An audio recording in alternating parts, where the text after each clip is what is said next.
I'm here, straight from the gym. I'm sweaty, but I'm still ready to go. Bring y'all this content. Deebo Samuel, request a trade. We're getting into all that and more right here on the San Francisco 49ers Morning Show. I love y'all. Let's go. Intercepted. It is picked off by Eric Crocker. Over midfield, he'll run it all the way into the end zone. Touchdown. Cross Talk TV podcast. Peace.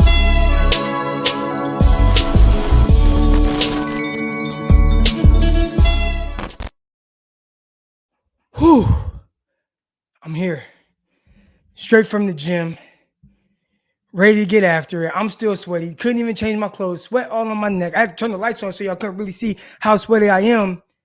Y'all know what it is, man. Former NFL and AFL defensive back Eric Crocker here to bring y'all a different perspective. That's really what we should call it. We call it the morning show, but it should be different perspective because that's what we aim to bring. Deebo Samuel's kind of shaking things up a little bit, ain't he? We talked about it yesterday. A lot of people pushed back. A lot of people in here pushed back on what his brother was saying. He went to prison. Can't trust what he's saying. All right. Anyways, man, y'all know what it is. Make sure, if y'all haven't already, tune into the Locked On 49ers show with myself, Brian Peacock. We broke down this news, gave a different perspective. Also had Larry Krueger on. We talked about a little bit with him as well yesterday. So make sure y'all tune into that. Locked On 49ers, myself, Brian Peacock, come at you 5 days a week. Also, Locked On NFL Draft. A lot of draft people in here, I know. And this Deebo Samuel thing can make things a little bit more interesting as it pertains to the NFL Draft. So tune into Locked On NFL Draft with myself and Ryan Tracy. Come at you 5 days a week on the Locked On Network. Y'all know what it is, man. Y'all know what it is. Yes, sir. Yes, sir. See my dog Abel in the chat. Abel.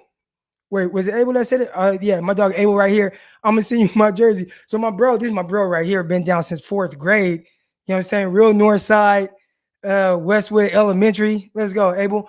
He just bought him a Deebo Samuel jersey. And he texted me. He's like, Croc, I just bought a Deebo jersey. I don't buy jerseys no more. And if you would have asked me, I'd have been like, don't buy a jersey. Don't buy it. Because unless you just don't mind spending that $150 to have it for a couple years. If it's anything you want to have long term, just get the Legends, get a Jerry Rice, something like that. I wear my Colin Kaepernick one because it has a little bit of meaning behind it, a lot of bit of meaning behind it for me. And so I wear my Colin Kaepernick one, never getting away with it. But that's the only jersey I have. Only jersey I have. All right, so go that route. Go the route of a jersey that has some meaning behind it, whether it's a legend and whatever a legend is in your eyes. And, nobody can ever take that away from me. So the Kaepernick jersey is here to stay, but I don't have another 49er jersey. All right. Oh, man. A lot to break down here as it pertains to Deebo Samuel requesting a trade. Yesterday, we came in here and we talked a little bit about his brother and the statements that his brother made. And I'm hoping my brother hits me back. Hold on 1 second, y'all. Grant Cohn just hit me. Let me hit him back real quick.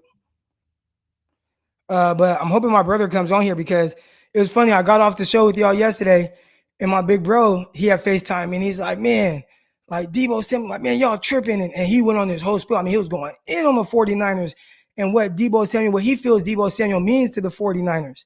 He's a diehard Cowboy fan. Now, this is before the reports of, I'm requesting a trade or whatever those, and we'll get into that. I got a lot of that bookmarked right here. But my brother was just talking about, man, what Deebo, what he feels. This is from the outside looking in, what he feels Deebo Samuel meant to the 49ers or means to the 49ers. He's still on the team. He's still on the roster. We will get into, and I don't have notes written down because, again, I went to the gym. I woke up a little late, worked out. I wasn't able to get my notes intact. So if I'm all over the place a little bit, excuse me. All right. But I'll try to make sense of all of it in my head. And obviously I will bring y'all on as well. Hopefully my big brother comes on so he can let y'all know how he feels about the 49er fan base and how y'all be tripping. Talked about the death threats, attacking him because, he wants money or whatever, but all that good stuff. Here we go. My guy, the Jedi with a super chat here. What's good, bro? If we can get, that's Garrett Wilson and Pickens, we'll be okay. Patrick Willis jersey. All right. So he got the Patrick Willis jersey. And that, again, you got a legend like that. It don't matter. Like, you know what I'm saying? That's forever. So I'd go that route. If you are a jersey wearer, Patrick Willis, Steve Young, Montana, Rice, that throwback Deion Sanders 49ers jersey, something like that. Again, I wear my Kaepernick one. But you start getting to these other guys, man, especially current guys, and I don't know. A lot of people trying to trade their jerseys in. But let's talk about a little bit. I kind of expressed my feelings on the whole Deebo Samuel and his brother situation, and a lot of people dismissed it. Oh, it's just his brother. He's shooting it down. Oh, his brother's just trolling. Listen, I have a big brother. All right. And hopefully he comes on here. I have a big brother. I got another brother, Donald. He's my best friend, but my brother. All right, we've been down since middle school. If they say anything in the media, I don't even want to say in the media, but if one of them responds about something that I'm doing or plan on doing or whatever, which was the case with Deebo Samuel's brother, where he was like, well, we were requesting a trade. That came from a conversation he had with Deebo Samuel. Now, whether or not Deebo wanted him to say it, that's another thing, right? Like, bro, that's not for you to say. It'll come out eventually. And obviously it's already out, right? Because now, and as I get to the reports, this trade request didn't happen yesterday. This trade request happened over a week ago. All right. So his brother already knew, but his brother's telling, like, look, when that comes out from a family member, you have had that conversation. Again, whether you want them to say it or not, the conversation was had. And that would be the same with me and my brothers. If my big brother says something, if he responds with something, we had that conversation. And that's what I explained yesterday. And people shot it down. Can't believe his brother's trolling. His brother had been to prison. My brother been to prison, but multiple times, both my brothers. But if they say something like that, we had that conversation. So clearly, Deebo Samuel, he's disgruntled. And I talked about it yesterday. I want to say I went off a little bit, but this is not I'm right, you're wrong. I'm just trying to set the stage for some of these reports and what do the 49ers do about it. All right, but he started off scrubbing his account. That doesn't mean nothing.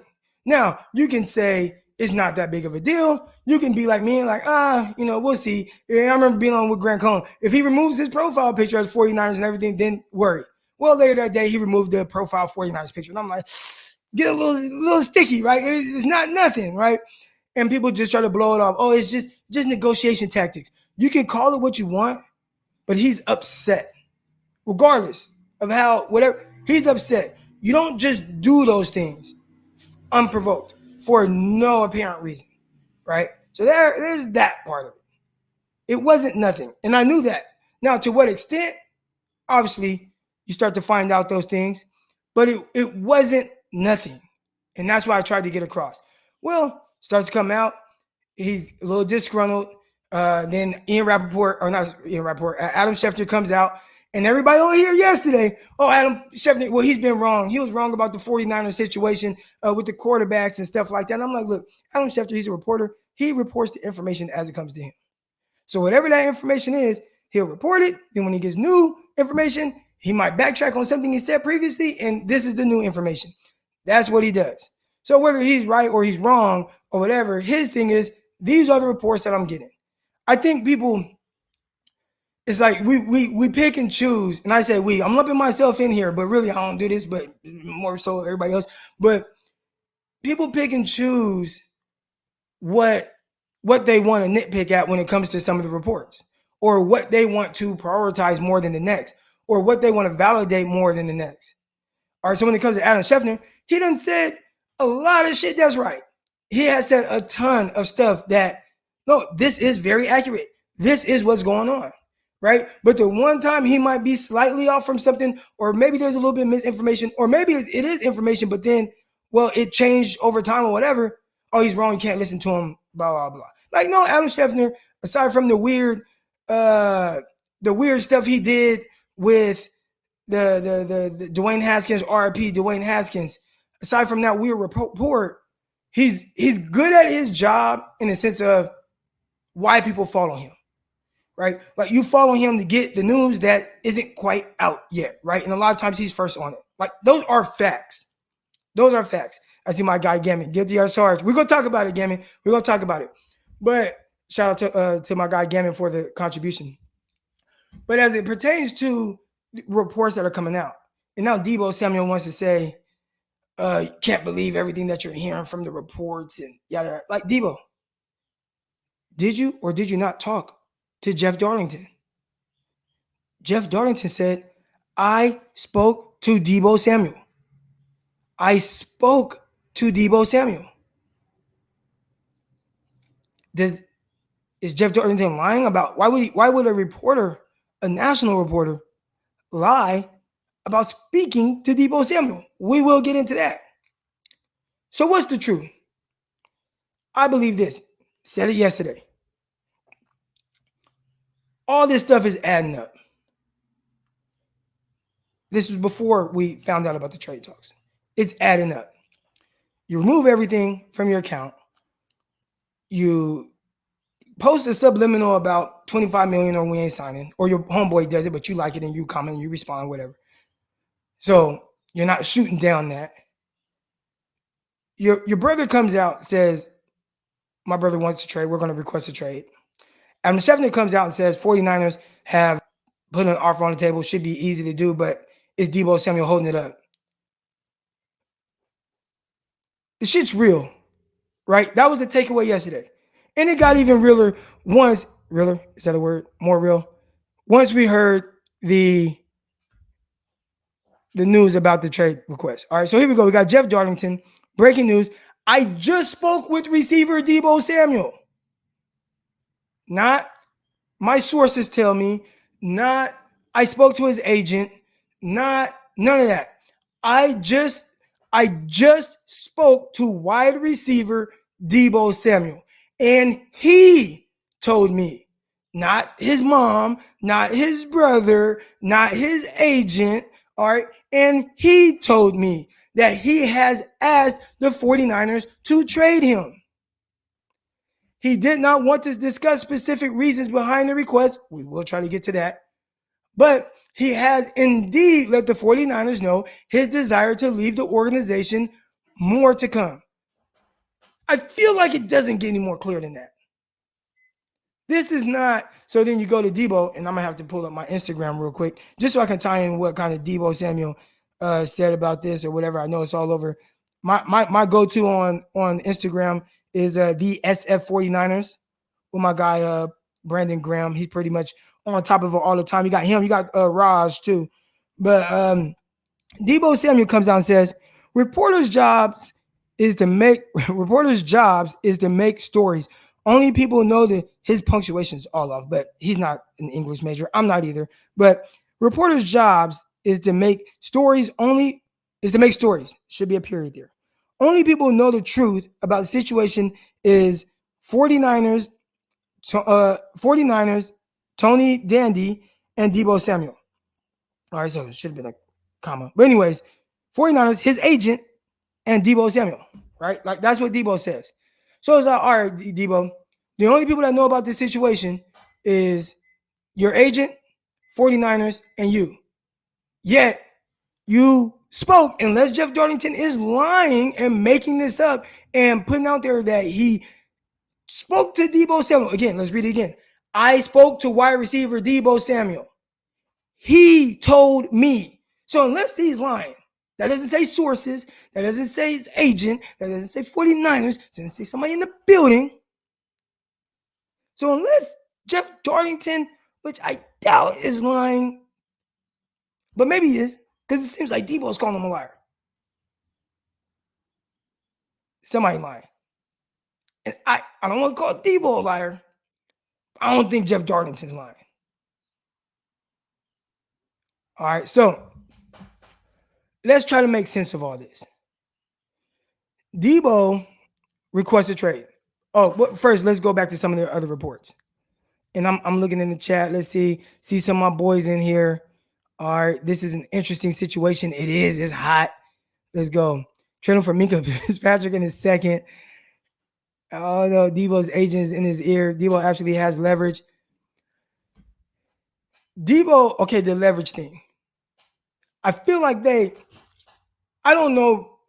Ultimately, the 49ers have the leverage because the CBA that they have, you can't hold out, really, right? Now, unless your agent's like, man, I'll front out $4 million that you'll lose if you hold out this year. If the agent does that, then all right. But unless he's willing to do that, Deebo doesn't have leverage, but he does in the sense of one of the best players on your team, top 4 players, right? You got Nick Bosa, Trent Williams, Deebo, George Kittle, Fred Warner, right? Like those are your top 5 players. He's one of your best, and he's telling you, I don't want to play for you. So in that sense, there's leverage in that. He don't want to be here. That's like being in a marriage, right? And you got your wife, and maybe Kanye West and Kim Kardashian going through this right now. But it's like, I want a divorce. And it's like, all right, that's good, but no. It's like, you're just gonna hold it. You're not gonna sign the papers. You're gonna hold them against their will. Like they're moving on. They want to be with somebody else. I'm not the person to hold somebody against their will. Okay, if that's what you want to do. I'm not saying I wouldn't fight for my wife. And maybe that's what 49ers are doing. Maybe they're fighting for their wife, aka Deebo Samuel. All right. But looking at some of the other reports here, you got Mike Garafolo, or whatever how you say his name. The Tennessee Titans wrapped up. Oh, that's the 49ers just wrapped up pre-draft visit with Tennessee wide receiver Velus Jones Jr., versatile player, return receiver who moves well with the football in his hands. If only Niners had a need for somebody like that. Well, right now the 49ers don't. And we'll get more into Velus Jones and what he is as a receiver. Ian Rappaport quote tweeted that with the funny eyes. You got Josina Anderson saying, meanwhile, my understanding is there's a feeling currently within the Jets organization that wide receiver Deebo Samuel won't be moved at all unless the 49ers get a Kings random per league source. We will get into that. All right. Again, I'm just going to read through some of the sources so we understand exactly what's going on with this situation. The 49ers have been looking to make offers for a long-term deal with wide receiver Deebo Samuel, but he's been unwilling to engage. This is why unclear where this goes from here, but Samuel wanting out is the latest in the big name wide receiver drama. The 49ers make their first pick of the draft at 61, and a trade for Deebo Samuel will likely net them a first round pick if they trade him, which they may or may not. All right, so really, I don't know what the fuck is going on, but yeah, we'll see. Money is not the root of the issues for Deebo Samuel. Otherwise, that could be fixed with a big offer, which I don't say I got sources, but I got somebody that be hearing stuff. And I don't even want to throw that out there. I'm not even going to throw out what I've heard. But I have heard, and I've heard different things. I have heard the 49ers have made a substantial offer to him. I don't know what the guaranteed numbers are. All right, but I have heard the 49ers made an offer to him. That sounds about what he wants, but I don't know. All right, but I ain't going to put that out there because I can't fact check it with multiple sources. All right. I heard that like one of my boys, I'm not like a reporter or journalist or anything, but I heard that you need like 2 or 3 people before you can kind of put something out there. I only got one person. All right. But the 49ers, here we go. And here we go. The trade request came in more than a week ago, and the 49ers have been aware of Deebo Samuel's feelings for a while. This is why there have been no talks. So at the end of the day, what we are hearing is Deebo Samuel does not want to be a 49er. The reasoning as to why is very unclear. I took Deebo's post as a response to his usage. Reporters just said that and ran with it. Okay. Now, as far as his usage goes, the reports that I saw about Deebo's usage was he doesn't want to be used as a wide back. I think that's bullshit. Right? I think that's BS. My bad. The screen keeps shaking again. I don't have my external camera. I got a new MacBook and I'm trying to figure out how to use the external camera and all that. And I just haven't had the time. So now I'm actually like streaming straight from my laptop and that webcam on the laptop. So it'll be moving and stuff like that. My apologies. The Deebo Samuel situation is a little messy. When you hear other people talk about it again, and hopefully my big brother comes on, and obviously I'll get some of y'all on here as well. You know, he carried your offense. Now he says that he doesn't the usage, and I call bullshit. This is why, as it pertains to the you use. Deebo and Kyle Shanahan are close, right? Like they're tight. They converse all the time. He talked about it. I talk to him all the time. I talk to him about everything. We talk about everything. When you have a close relationship with someone, And a lot of times you're even more open to them than random people, right? And let's say myself and my wife. Maybe my wife, I don't know, Eric, I don't like when you get in bed with your socks on. All right, babe, I won't get in bed with my socks on anymore, right? But she told me, and then there's going to be a response. If Deebo Samuel does not like the extent of the usage, and he's tight with Kyle Shanahan, the way he says he is, and the way they have these conversations, shouldn't it be as simple as, man, Kyle, I'm not really feeling this wide back usage. Can we tone it down a little bit? And Kyle Shanahan will probably say, sure, man, sure. Now, here's something that just came to mind because I'm starting to talk about going to the head coach, talking about the usage. This is not me being messy. This is me, just something that just came to my mind just now. But, hey, I don't like the usage, whatever. All right, like, okay, I won't do it or whatever, right? If you're that close. Kyle, there was a former player that had an exceptional rookie year. Won Rookie of the Year with Kyle Shanahan at quarterback. And went to Kyle and Mike, said, hey, I don't like this usage. Can we do something different? And it didn't quite work when they tried to do something a little different. Y'all know where I'm going with this? RG3, what was that, 2012? When RG3 didn't like his usage, so he went to Kyle Shanahan and Mike Shanahan and was like, hey, I want to be used a little different. Didn't work. Now, Deebo Samuel, as far as his usage, if Deebo is just saying, if it's as far as the usage as a wide back, like the extent of carries, right? Like he had more carries in the second half of the season than he did receptions. So if he says, like, Kyle, can we just flip those numbers to where I have more receptions than carries? Would that be okay with them? I will say this because I hear a lot about, oh man, like if they don't, like if you don't use them like that, you ain't getting Deebo Samuel. If you don't use them in the backfield, you're not getting Deebo. That's what makes him good. That's what makes him. And it's like, well, yeah, but no. Deebo through 8 games was just shy of 1,000 yards. Just shy, like 20 yards shy of 1,000 yards through like 8 games. Receiving, not rushing, receiving. So how difficult is it to utilize a receiver who, I don't know, can catch good deep routes, can catch slants, can catch crossers, can catch screens and take it to the crib? I don't know how difficult it is. Like, why do people make it seem more complicated than this? He's a baller. He's a baller. Now, is he your, and I get this argument a lot, pure receiver?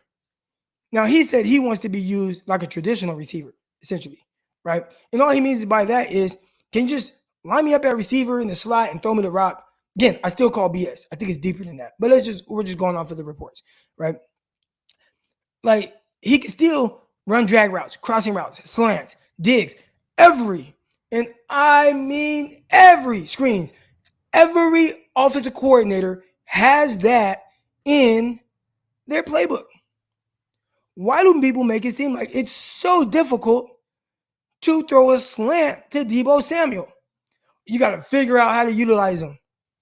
What is there to figure out? Throw a slant to the dude. You got to figure out how to use him. Throw a screen to the dude. How hard is it to throw a screen to Deebo Samuel? How much of a genius do you have to be to throw a screen and see a guy make a guy miss, stiff arm another guy, break a tackle, and outrun people to the end zone? How good of a coordinator do you have to be for that? There was one game in 2020 season against the Rams. The 49ers played the Rams. Jimmy Garoppolo was playing. Deebo Samuel was playing. And Deebo went off, right? He had a good game.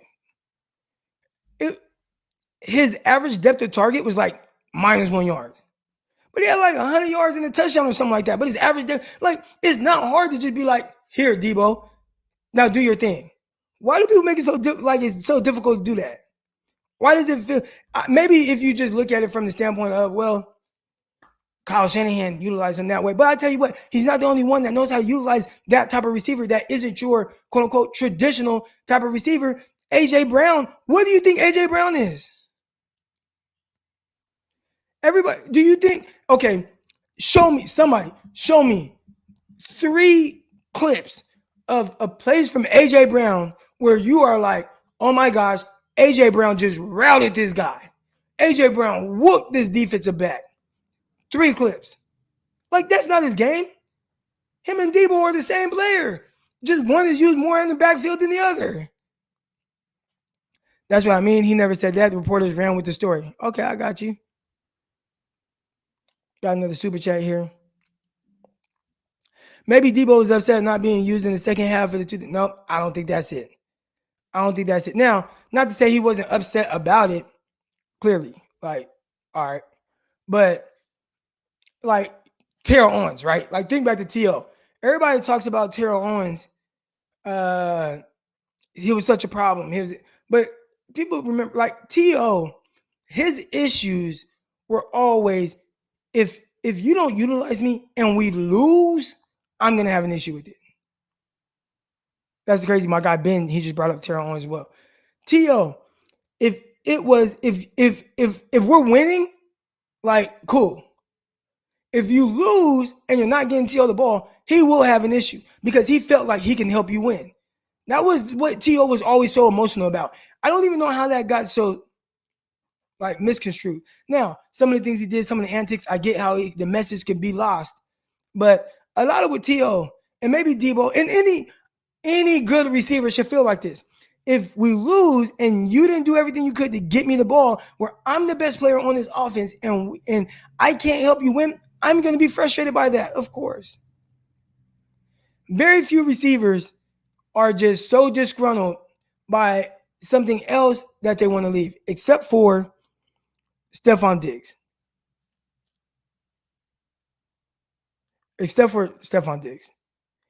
And we'll talk about that because there might be a little twist to it as well. Deebo for AJ McLaurin straight up.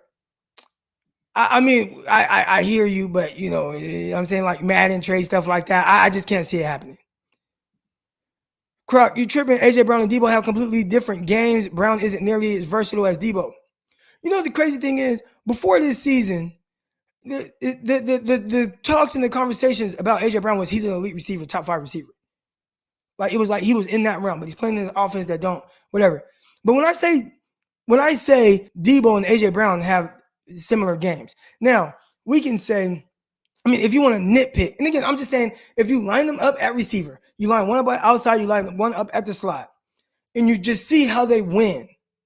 From that standpoint, they are very similar. Now, yeah, can you put Deebo in the backfield a little bit more? Yeah. Can you put AJ Brown in the backfield? I don't know. I saw the one play against the 49ers. He got slammed by Fred Warner. But who's to say you couldn't do that more often? Or maybe if there was a more creative coordinator that utilized him more in the run game, that he couldn't do it. I don't know. I know he's terrific after the catch.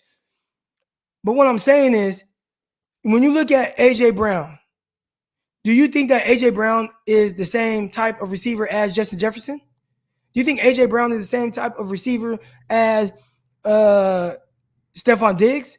Do you think AJ Brown is the same receiver as, like, no, right? Who does AJ Brown look like? When you just watch him, like, just watch him. I don't really watch highlights. I'm not one of those guys that just watch the games, but go watch highlights of AJ Brown and just see how he's winning.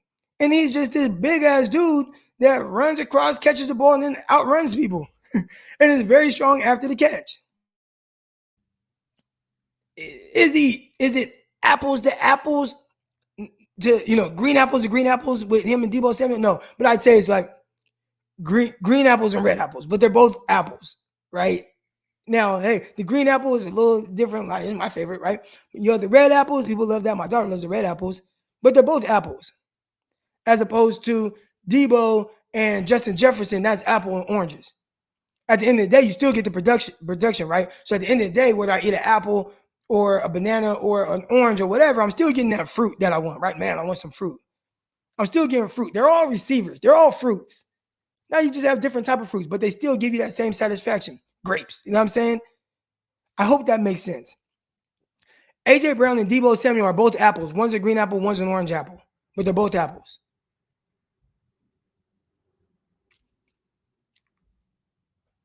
Get into some of these contributions here. What if he's just sick of whiny racist fans and wants a fresh start? That could definitely annoy people. That could annoy people. I can definitely see that.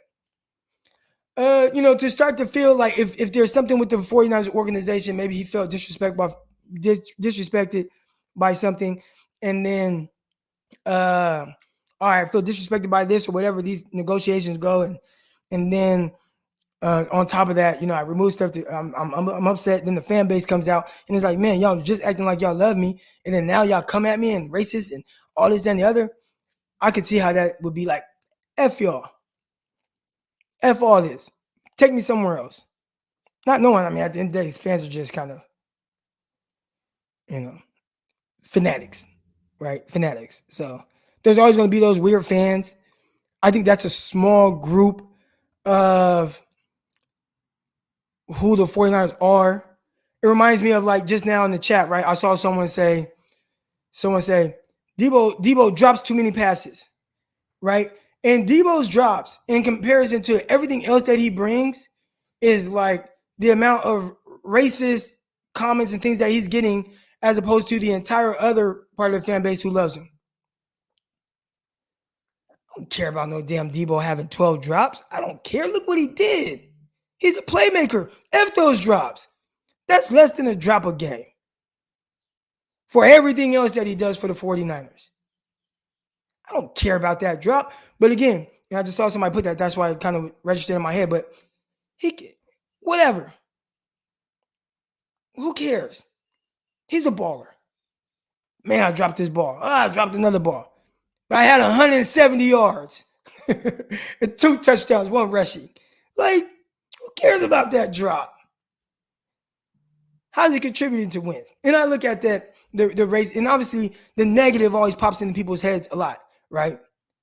No, and people recognize that more than anything else. Like 100 people can be like, man, Croc, you the man. But if 2 people be like, man, Croc, you're hella effing stupid, blah, blah, blah, blah. Like, I'm going to remember those 2 people. I'm going to remember that. And I'm like, damn, man, what I did to this? Like, you know what I'm saying? Like, that kind of just sticks out to you a little bit. So there's that aspect of it. There's always going to be a small portion of fans in any group that get to tripping. I'm going to get my brother on here. Appreciate the contributions, y'all. Racist fans in every team in every professional sports, right? There's always weird people. I'll say that. Weird, racist, whatever, weird folks. Small group or not is a part of the base. I think it's like the last contributor said, it's part of every fan base. It's a part of America, right? Like there are, and again, I don't want to say everybody racist or whatever. There are always weird people out there. There are weird people out there that do weird things and say weird things. And you can't control that.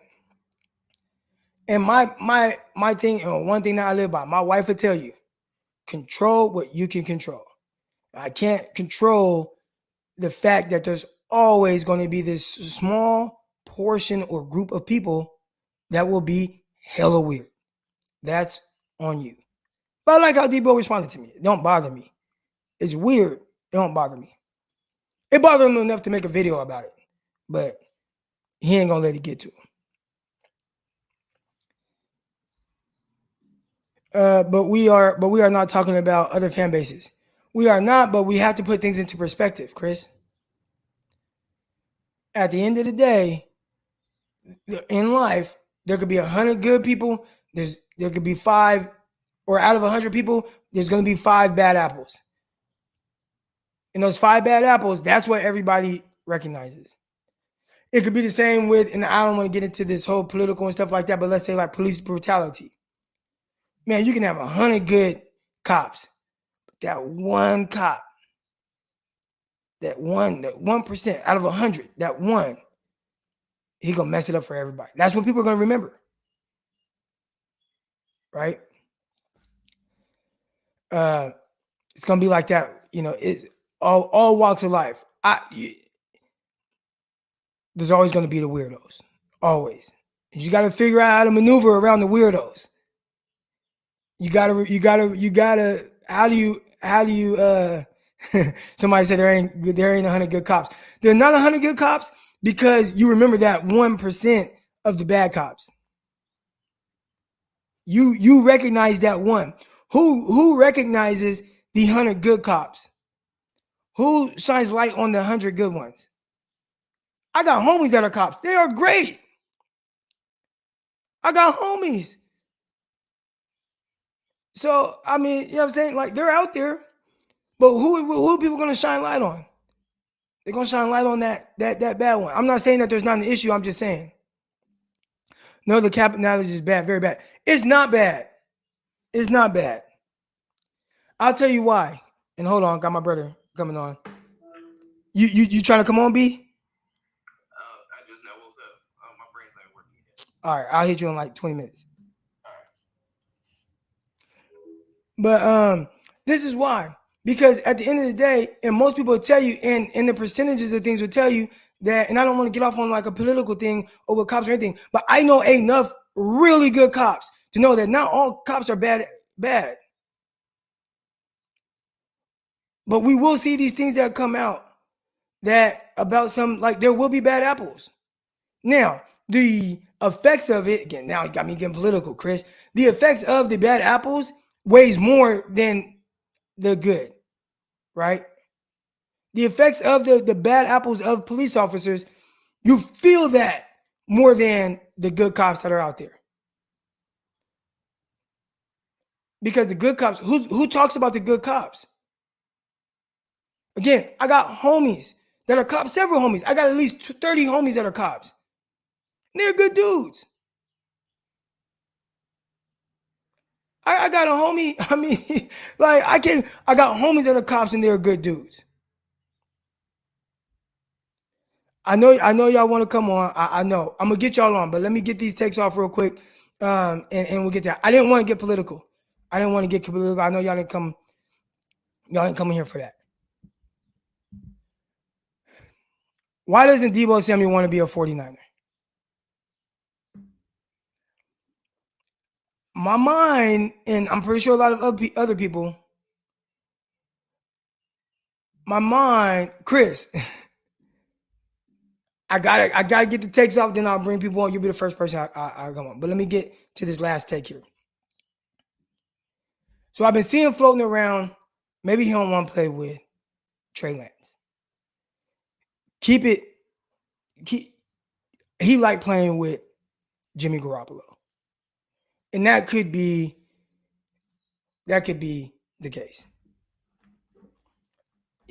I talked about Stephon Diggs, and y'all got me rattled. So now I'm trying to like gather my thoughts and talk at the same time while I'm thinking about this other stuff. Why some people want to come on right now. But I remember when Stephon Diggs wanted out of my Minnesota. He just didn't want to play for Kirk Cousins anymore. He didn't want Kirk Cousins throwing on the ball for whatever reasons, right? Like that's what it was. He was very frustrated by that situation. He was very frustrated by it. And to the point where he basically forced himself out. Now he forced himself out and got traded to Buffalo, where people were still like, wow, you went from Cousins to Josh Allen. You lost on that. Now, clearly he won. Right? Josh Allen was one of the best quarterbacks. But that's not how Josh Allen was viewed early on. Josh Allen's first 2 years in the NFL weren't great. The first year wasn't great at all. Let's pull up his numbers real quick. Hold on, y'all. Hold on. Josh Allen. All right. Josh Allen's rookie year, 2018. 52% completion percentage, 2,000 passing yards, 10 touchdowns, 12 interceptions. So he threw more interceptions than he did touchdowns, 67% or 67.9 passer rating. All right. And next year, not great. 58% completion percentage, 3,089 rushing passing yards, 20 passing touchdowns, 9 interceptions. All right. 85.3 passer rating. Not great. Now, again, I don't have his rushing numbers here. You kind of got to take that into account now because that is part of his overall production. But basically what I'm saying, as a passer, right, with the receiver once, it wasn't great. It wasn't great. And a lot of people were like, you want to go from Kirk Cousins to this guy? Good luck with that. And then obviously Josh Allen just starts going crazy. I mean, if you look at the numbers over the last 2 years, wow, he started going crazy, right? Now, there is a scenario where Trey Lance could be rookie Josh Allen. I think he's actually I think he's better than that. Let's say Trey Lance is sophomore NFL year Josh Allen. Well, it's not great. 58% completion percentage. 20 touchdowns, how many picks was it? Hold on. 20 touchdowns, 9 interceptions. Got some rushing yards in there, right? Whereas it's not ideal for a receiver that wants to really get off and wants to have 1,500 receiving yards. And maybe Deebo is looking at Trey Lance right now, where it's like, you're sophomore year Josh Allen. Can I go to a place where it's 2021 Josh Allen? Most likely you can't. But let's say that's hypothetically speaking. And again, now I'm assuming. I don't want to assume this, but I'm just trying to make sense of some of the conversations that people were talking about. All right. And I know I had a super chat. Hold on. What's your percentage Deebo stand? I think if you're talking about draft day, on draft, if he's here after the draft, he ain't going nowhere. But I'd say by draft day or on draft day or draft weekend, I'd say 60-40 he's traded in favor of him being traded, which I wasn't there yesterday. I was 75-25 in favor of him staying with the 49ers. All right, but looking at this situation with Josh Allen, this is extreme because Josh Allen turned out to be so great. But just in the sense of his early years, where he was in his development and how it wasn't the best situation to be in if you're a receiver. And maybe Deebo is looking at it right now from that lens of, you know what? I would like to just be in a more secure situation at the quarterback position. And maybe I don't like Jimmy Garoppolo moving off, even though we know Jimmy's not great. And Deebo, you actually carried the team, but he was still able to get off with him. Now, my pushback on that, if that's Deebo's reasoning, and again, I'm assuming here, and I hate to assume, but Deebo, in the 2.5 games that Trey Lance played, he had over 200 yards and 4 touchdowns. Again, Deebo, because everybody's making this about Trey Lance. Not everybody. A lot of people are, though. I've seen it. Deebo. And again, I don't know where Trey Lance is in his development. Right? I know this. I think he is good enough that you can win games with him. I know that. How good will Trey Lance be? I don't know. I don't know how good Trey Lance will be. I know he's starting somewhere lower and has to build up. But I could say the same for any other quarterback, rookie quarterback. And maybe it's just a situation with the 49ers where it's like, gosh, we go from somebody that was at the very least steady in the sense of, I'm talking about Jimmy Garoppolo, steady in the sense of,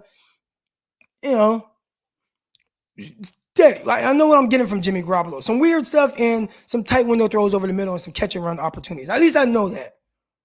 You have no idea what you're getting from Trey Lance. And you know that there's going to be up and down moments. He hasn't been able to play through that. You saw that from every other rookie. And that's just the situation, right? And maybe he's behind some of the other guys. I don't know. I didn't think so. From the second game I watched, first game, it was okay, a little up and down, whatever. Can he get better? Okay. Second time we see him, wow, he has improved. Okay. Can he continue to improve? I don't know. It's still going to be a process. But I know this. Maybe Deebo doesn't want to stick around for the process. That could be it. So I don't know. I see 49ers chat here. Trey's floor is currently lower than Jimmy G, but it's still much higher. Right. And that's the part where even his floor, like what part of his floor? Is it everything we saw from the Arizona Cardinals game? Is that Trey Lance's floor? I'd assume the Cardinals game was Trey Lance's floor. That's his floor. Where it's a game plan where it's like we're trying to get him to grasp this, might not quite understand it. Like he still led drives. I mean, it was 8 out of 10 drives went into Arizona territory. So he led some drive, but the points weren't quite there and all this, and missed some throws, but made some throws and all this, whatever. That's his floor. Where he's at, let's say if he's where he was in the Texans game, maybe a little bit more comfortable. You can win with that. I don't know where he's at, but I do know if you're Deebo Samuel, I don't know. I'm speculating here. I will get more information today. I have somebody that's going to give me a little bit more information today. All right, but I just throw the Trey Lance thing out there because that is something that it could be. It could be something. Now, talk about taxes. 'Cause I see this a lot. When you play football, professional sports, or any job you're doing, you get taxed for. And I know this playing football, right? I got taxed for the state that I played in. So if I go play a game in Texas, then I don't pay state taxes that day. Or that week. If I go play in Florida, I don't pay those state taxes for those games in Florida. If I go play in Oregon, their state taxes are more because they don't have any sales tax. Right? Like, so that's how it now when you are the 49ers and you play the Rams twice a year, you play minimum 10 games in California. So yeah, you get taxed more from that standpoint. But there are another 6 games or so where you are in other tax brackets. So I don't even know if it's so much, because when you're making that much money in comparison to the average person that lives in California, you at least have some kind of quote unquote tax breaks when you play out of state. When you play out of state. Is it? I ain't gonna lie, the beginning of this show, ain't it? Where's the fighting? What fighting? What you talking about, Baymax? All right, but here we go. Oh, the Cali Texas signing bonus. Okay, I can see that. All right, so I have some people that want to come on. So here's the link. Here's the link. Hold on.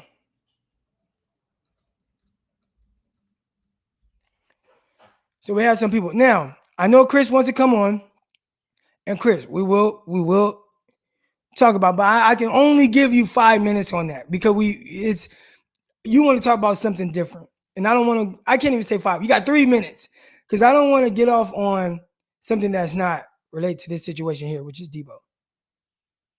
And I did eventually want to get into what does it mean when, if he is moved. But I know my guy Chris wanted to come on. There's the link. Anybody else that wants to come on, feel free. Come on. Come on live.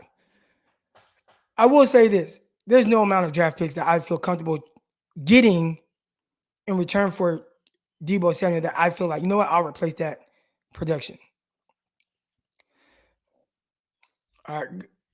Okay. Okay. They popping in here. Oh, okay. Here we go. Y'all popped in at the same time. Here we go. First one up, Roscoe's. Chris, you got. I can't go off on a tangent on this. No. I did want to Listen, hear your perspective. Let's just talk about Deebo first. I think Deebo's upset because Deebo had to sacrifice his wide receiver numbers. The man was on pace for almost having a similar season like Cooper Kupp. Remember, they were toe to toe, back and forth, leading the league in receiving. And then the Niners had to force I don't want to say force, but the Niners had Deebo playing running back. And so Deebo, like you said, he had more rushes than receptions. That killed his numbers. And guess what? They probably used that against him in negotiations, which probably pissed Deebo off like it would piss me off if my team had me sacrifice my numbers and then use it against me in negotiations. What do you think about that, Croc? I was muted drinking my water. But Chris, you still there, right? What is that? Yeah. Oh, but yeah, I mean that's what would upset me. Right? Whereas like, man, I did everything for you. I did everything y'all asked me to do, and you want to turn it and spin it around and lowball me? That could be an issue. So yeah.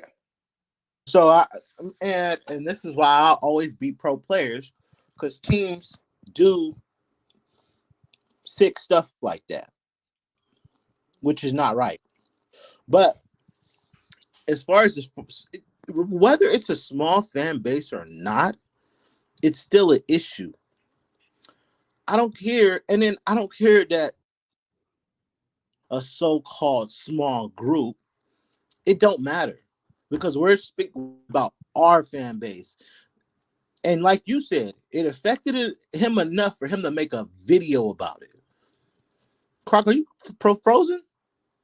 No, Croc. you can't hear me. Crap. You can't. I mean, I'm hear you. Can y'all hear me?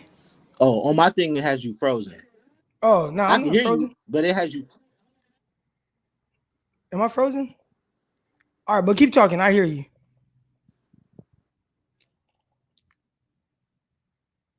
I don't know what happened with him. All right, here we go. Real quick. Bring on the Jedi. Jedi, good morning, bro. All right. Can you hear me? Yeah, I got you. Nice and good. Okay, yeah, man. Just a quick second off that that topic, because I know you don't want to get into that, but bruh, yes, you can fight the battle with it. Every fan base can fight that battle of racism, bruh. It's not just us. Every fan base in professional sports. It's not just us. It's everybody. And I get what Deebo could be upset about that. But if he goes to whoever thinking it's gonna get better, then I got something news for you, brother. Eventually, you'll meet him over there too.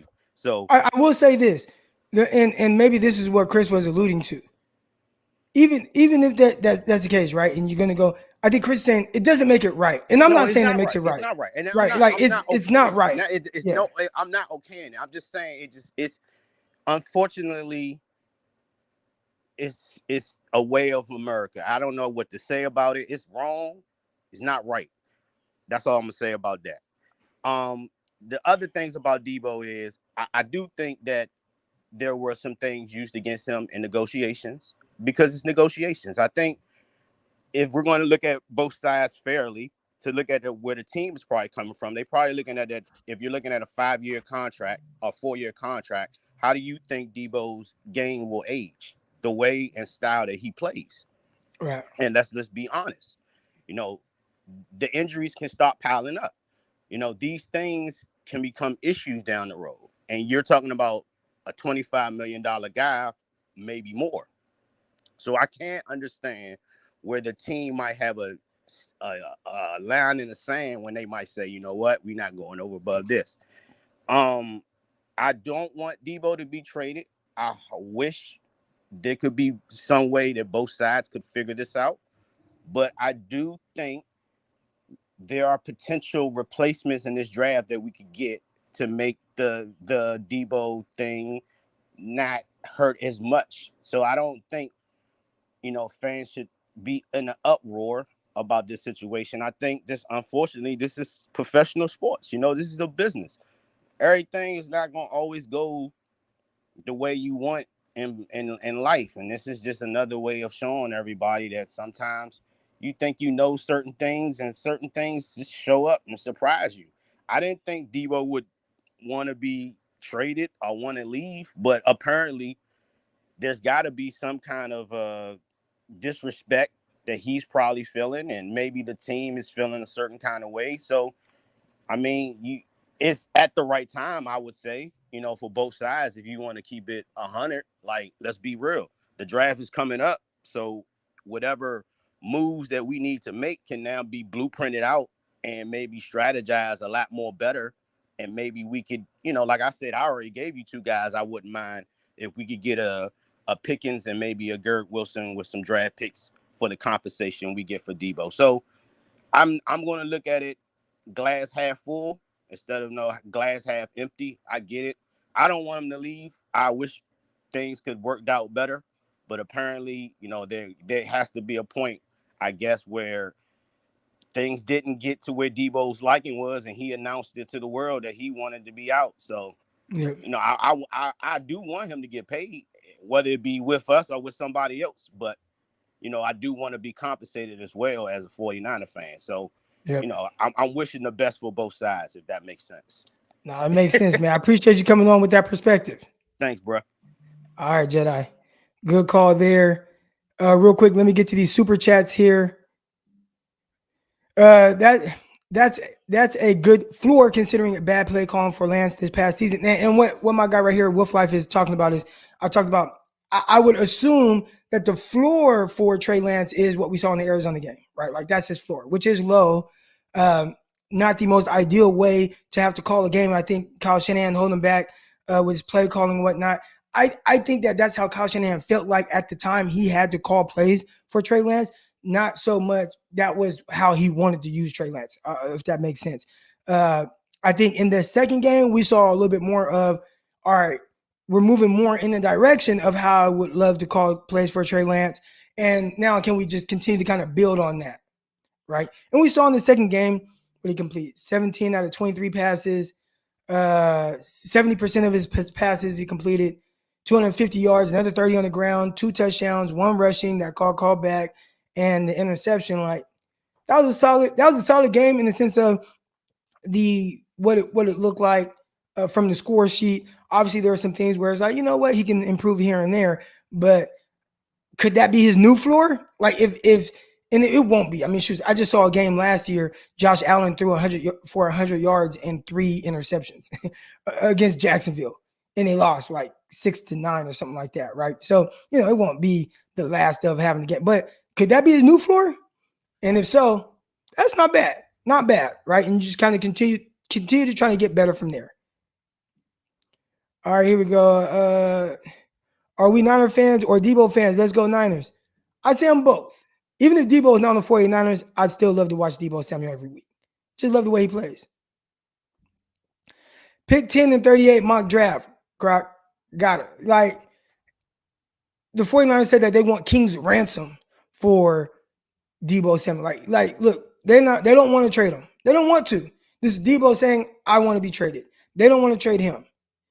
So from that standpoint, 49ers have leverage. Obviously, they hold him kind of by the balls, but he's just like, I don't want to be with you. Will the 49ers hold him against his will? I don't know. But they are saying, if somebody's going to come trade for him, you got to give me some good stuff because we don't want to let him go. We don't want to. And that's understandable. All right, here we go. Got my guy. Let's see. Okay, we got Roscoe's back on. All right, Chris. Yeah, it was my Wi-Fi. I figured, it was my Wi-Fi. But okay, back to what I was saying. Croc, at the end, first off, we don't know if it's a small group. We don't know that. We're assuming it's a small group. One, when it comes to stuff like this, I would say this: there's a small group of overt racists that are probably going to his DMs and saying a bunch of crazy stuff. But then there's a covert side of it where these people comments, there's going to be racial undertone in the comments, which I've seen a lot when it comes to this whole situation, where people telling him he needs to shut up and play, people saying, oh, he doesn't deserve this, he doesn't deserve that. There are racial undertones in it. So you may not be able to see it. But I still remember where half this fan base disliked Colin Kaepernick. And what did Colin Kaepernick do? That's why I say, what is wrong with talking about a human rights issue? It's not political. People try to make it political. It's not political talking about a human rights issue. And then the cop analogy is bad, is because, first off, you got to know the history of cops. What is the history of cops? The history of cops is they were slave patrol first. So there has never been a relationship between cops and black folks, first off. So our view of cops is already bad. And their historical view of us is bad. There's a lady named Cersei Castile, who is literally right now doing an investigation. She's a journalist, doing an investigation on the history of inner gangs in the LAPD. The LAPD, that's not a small number. And then you got to go back to the FBI. And I'm only using these 2 examples. It's way more.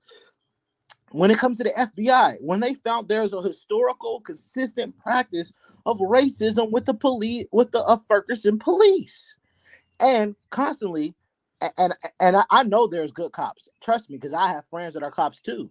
But just because my friends are cops doesn't mean like, oh well, that means the majority of cops are all just amazing and great people. I would say the majority probably are good. I would say 60-40, 60 good, 40% bad. But that's a lot of bad, bro. When you watch it every single day on TV, that's more than a small number of cops. Crap, why do you look so quiet? Oh no, I was just listening. I was just listening. No, but that's what it is. I think when the police stood up in New York, when they stood up and said, I'm going to stand with Colin Kaepernick, guess what happened? They got death threats from their own people. There are legit inner gangs within the police department. That whole one bad apple was one of the biggest lies told to people in America today. Yes, there are good cops, and I would say the majority are good cops. So that's But all I'm saying right there. That's all I'm saying, right? No. Like when But it there's comes a to the big 49er fan base, no. when But it comes to there's the 49er fan base, I'd say right now, right, there's 430 people watching. And I'd say out of the 430 watching, most of them are good fans. Not saying there might not be some bad apples in there, but I'm saying a good amount of them, you know. I'm gonna leave it at this. You cannot use that analogy. No, especially not. You can't use the people as analogy when it comes to the police. This is its own thing. This is its own issue. And what I'm saying is, because people try to say there's a very small, no, there is not a very small. There is a big group of racist police out there with racist practices, with historical racist practices. Like I said, it runs deep in the LAPD because I know people who worked in the LAPD. It ran deep in Ferguson, Missouri, and it ran deep in many other police departments in this country. Remember, at the end of the day, it's the historical part too.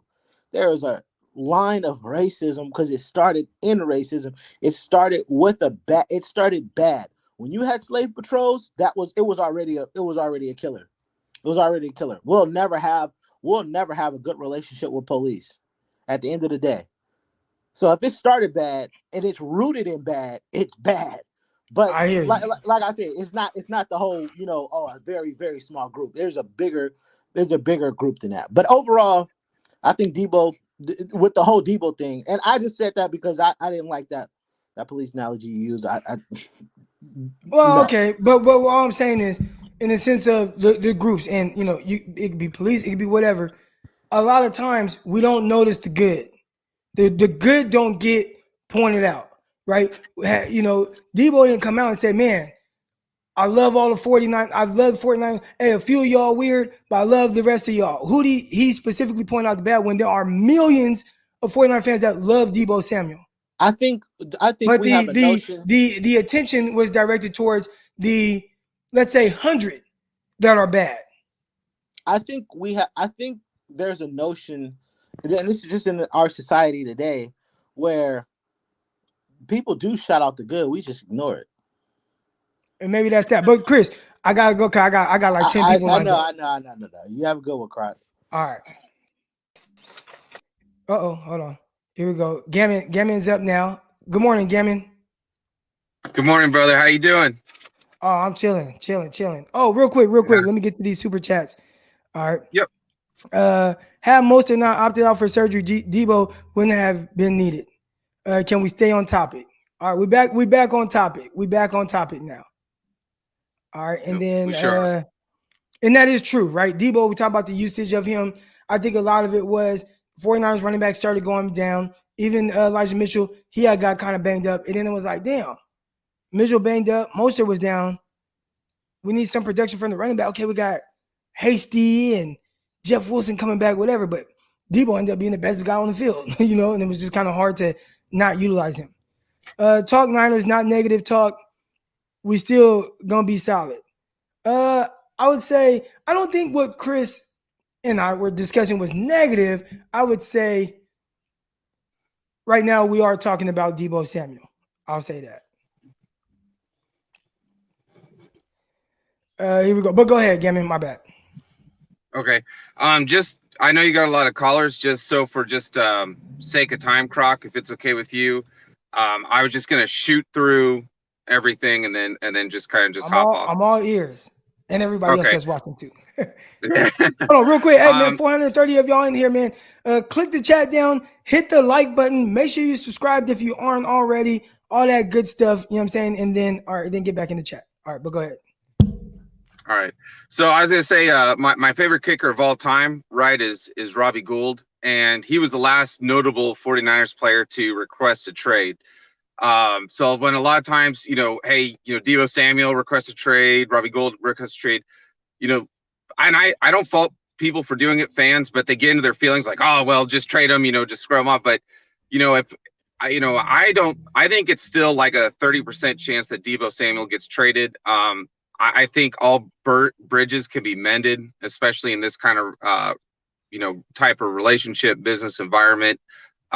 It worked out with Robbie Gould, and I think it could still work out with Deebo Samuel. The reason why I put 30% is because I feel like there's more that's going on that we aren't actually being told. So my percentage is based off of the information that we actually have.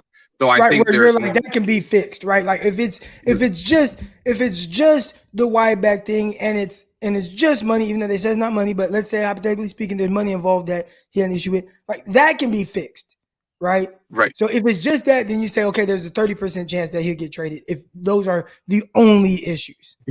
Only, but I'm starting to believe that it's more than just that, but I have to go off of the information I'm going off of, or else it's just a gut feeling, and I can't go off a gut feeling because I'm not, connected to the 49ers organization that way. So that really just kind of brings up my boggle, right, in all this is, for me, Deebo's value is really comprised of his duality. And I don't think he's against running the rock, kind of like what you said, Croc. You said, I don't think he's against or adverse to running the football. And I don't think he is either, because when we were playing the Cowboys, we were actually up. We had a lead. We weren't tied or anything. He had to dip out. But I know where he was getting with that. Deebo called for the ball. Now, I don't know if Deebo said hand the ball off to me. I think Kyle just called a run play. But you're talking about the Dallas Cowboy game. Deebo Samuel was mic'd up, and there's that play where he looks at the side and was like, Kyle, right now. And then Kyle handed him the ball off, and Deebo ran in for a touchdown. All right. So I think that's what Gammon was getting at. But go ahead, Gammon.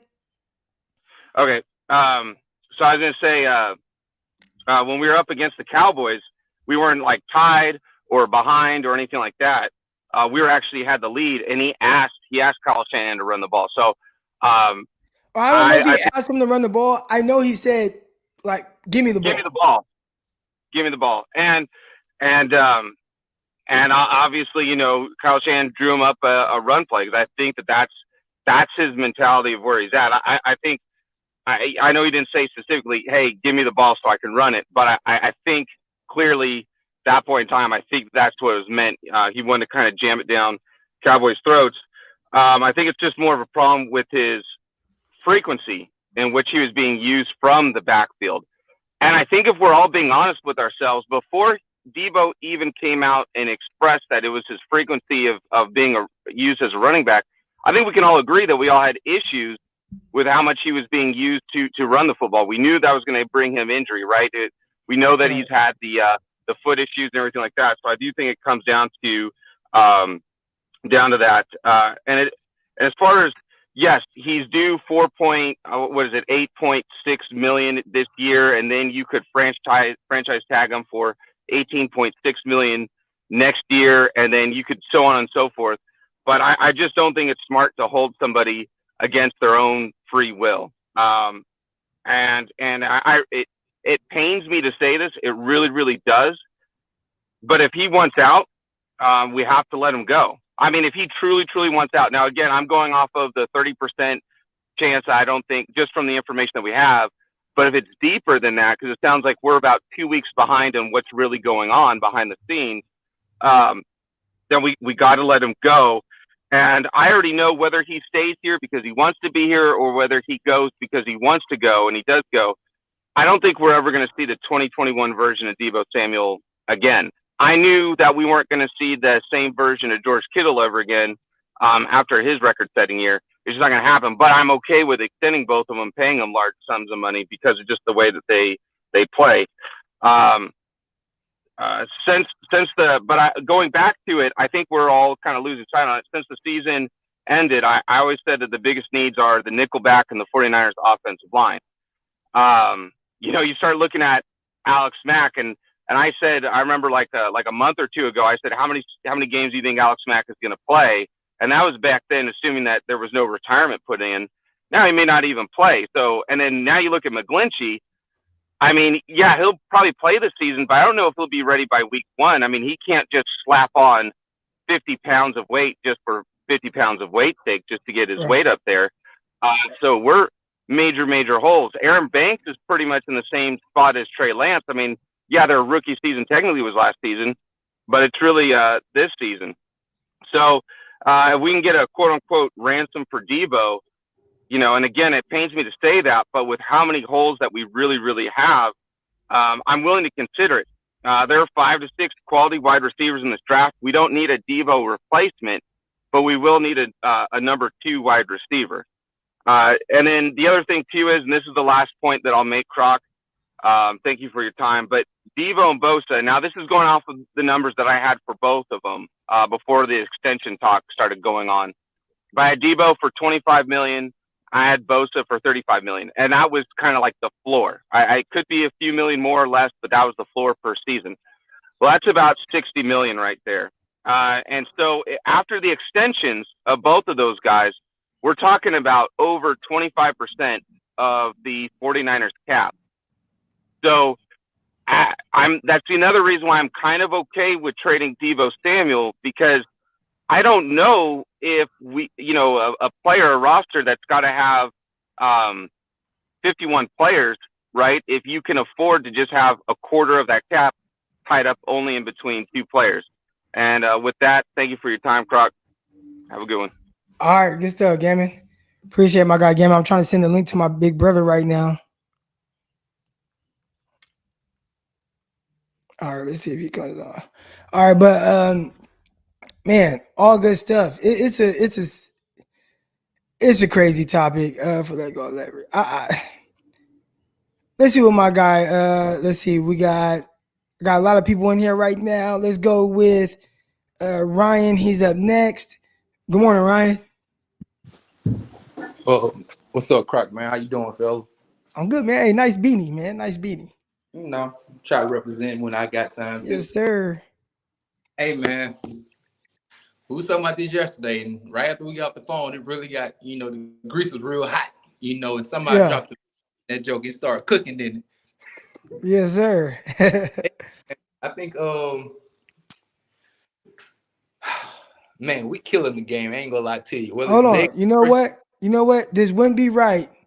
This wouldn't be right if I didn't add Papa Dragon. Papa Dragon, what's up, man? You on with Ryan. We ended with y'all yesterday, and I was like, listen, we go get y'all both on at the same time today. They got people in the chat. They said, where's Dragon at? So we got Papa Dragon on too. So Papa Dragon, we were talking about it yesterday.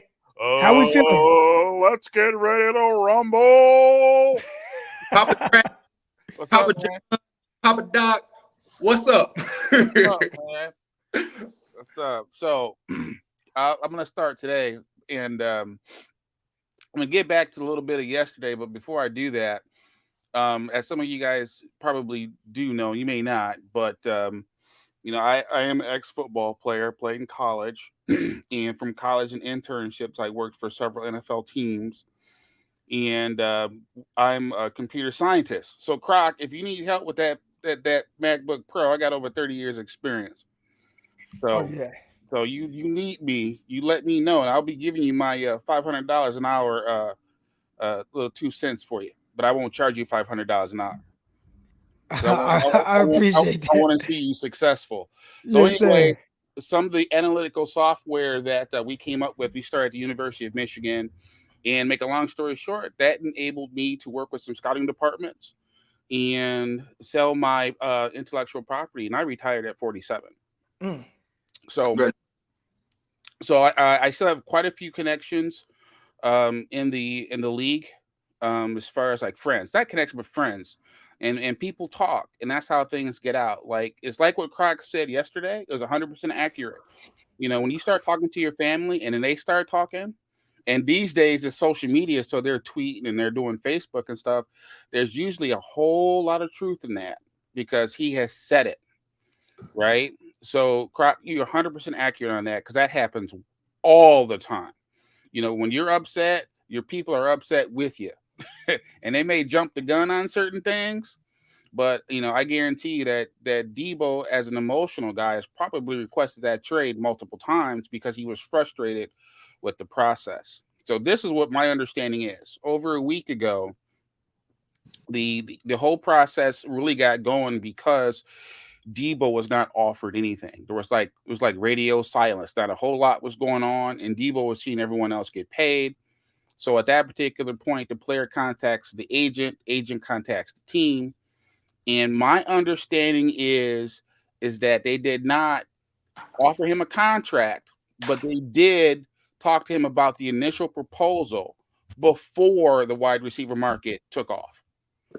Okay, and they came at him with the whole basis. Well, you're a wide back. Now he also has wide back T-shirts he's still selling, and they were using that against him. And anybody knows that when you sell something, whether it be a car, whether it be a guitar, when somebody comes in and they lowball you, sometimes people take that as an insult. And the dude's name is Deebo. So I'm not, I'm not going to treat negotiations, and this is the mistake of the 49ers. I'm not going to treat negotiations with Deebo the same way I treat it with Kittle. I'm just not. Sometimes you got to be really real with people who try to keep it real all the time and not play these games and like get to the crux of what's it going to take to keep you here, as opposed to here, this is what we're offering. So at that particular point, everyone's in Deebo's ear. Now I'm paraphrasing. So now your family, your boys are all in your ear about what you should do, what you shouldn't do, blah, blah, blah. He's got a new kid. He's got a baby's mama in Miami. He doesn't want to travel. He wants to keep his family together because, again, his biological wasn't in his life. So there's a lot of things going on right now with Deebo.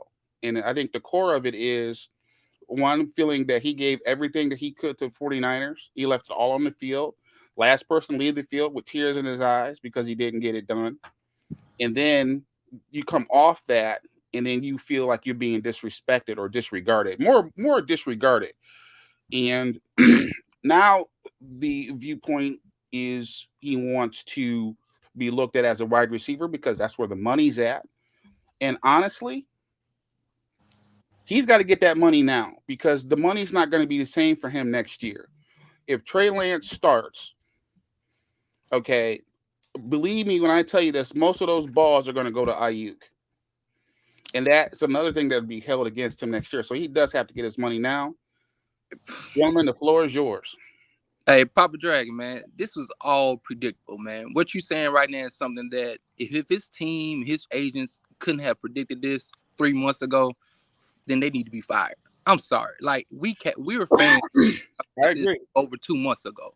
I agree. For us to sit here and like, you own the business or you're a businessman yourself, you set your prices, right? You do what you do as a business, right? And when somebody come to you as a service, you do what you do regardless. You know what I mean? And when they're not going to sit here and say, well, for Deebo, we're going to sit here and switch up our tactics. That ain't how it works. It's the reason why billionaires are billionaires. I agree 100%. For us to sit here and try to sit and to expect. Not saying that Deebo don't deserve his money, but hey, let's switch up our way of negotiating because of Deebo Samuels and because of the way he lived and because of the way they looking at you like, man, bruh, if you don't get on somewhere with that, we took care of Kittle, we took care of Fred Warner. Why do you think we're going to sit here and also make a different type of situation for Deebo Samuels? That's not how business is ran, especially in the NFL. And so, like, to me, all that stuff, what you said, I can feel it, like in my feelings, but the NFL don't got band-aids for feelings. And I agree with that. So what's the point of saying all that? That soliloquy does no good when it comes to negotiation. They're not caring. They're not moving on that. They go sit there and say whatever that you put, like you said, the Deebo t-shirts, that's like a quarter law. If somebody see you on IG and they see you doing something and you get in trouble for something, police looking, they look through your IG, they look through your Twitter, and they find any type of evidence that they can use for taxes, to incriminate you, they're going to use it. If we know for certain that the Cleveland Browns had somebody investigating Deshaun Watson on the back end as a private PI for the last 6 months, doing their homework and trying to make sure that they do whatever they need to do to say this is how we gonna take care of you, it's for certain that the Niners had the ability to do the same thing for Deebo. So we got to realize it's the business of football. And when they really want you, they'll pay you. And if they don't, they draw their line. They're saying, if you want to get it there, okay, cool. If not, I'm sorry. They just go keep on moving on. And that's just how it is. You know what I mean? Now, why I agree with you on that, here's why I think it's a mistake. Because very often do you get a transcendent player that could be elite in any era of football. A lot of they don't know that. Hold on, wait, Papa. If there was 3 years of evidence of somebody doing what Deebo Samuel did that sustained that type of play, the closest thing people would say is Percy Harvin, and he was out the league in no time. No, what I'm saying is that this is chess, it ain't checkers. So to me, it's very obvious to me if it was me and if it was my team, if I was the GM, as soon as he was 20 yards away from 1,000 yards last year, I would have been on the phone to make him the highest paid receiver. And the reason is because that only lasts for about a week or so, but it would have been done. It would have been beyond, it would have happened before this. The 49ers lack of urgency of taking care of things before they get out of hand is what hurts them. The other part of it is that their lack of taking care of key players that mean more to them than just football, they mean more to them just their fan base, they mean more to their locker room, is what hurts them. That's why Buckner's not here. Okay. And again, so why is Warner here? Why is Kittle here? Why is Armstead here? There's different negotiations. Why is Williams here? When did they get paid though? When did they get paid? That's what I'm saying. And then they get paid. Hang on. What they do. They wait. They get paid. They wait and they get paid. Okay. And then how do they perform after that? How do they perform after that? It's a psychological thing. That ability to want to be wanted and to want to be needed and that to be told to you. So yeah, you get paid, but you go 4 or 5 months with your mentality, your psychology in a negative toilet, and you're gonna come out and not perform as well. But you've been shown this again. You messing up your own argument because we've seen them do this with players prior. This is not nothing new. So if somebody has already shown you who they are, how they operate, how they continue to do business, and then all of a sudden you want to get in your feelings when it's your turn, when we've seen them at the end of the year or at the end of summer, that's when they do business. So it doesn't matter what you're saying right now about them. So that's why Deebo says, trade me. Okay, and he knows where it's going. What they're saying. He knows where it's going. You know how we do business. Trade me. So what's the next step? What's the next step? You will get them out of here because they already looking at you like we are an organization. We're a franchise. So we got Brandon Ayuk coming. We got there's going to be many more players they got to do contracts with. You're not going to be the last one who's going to, in their mindset, that is transcendent.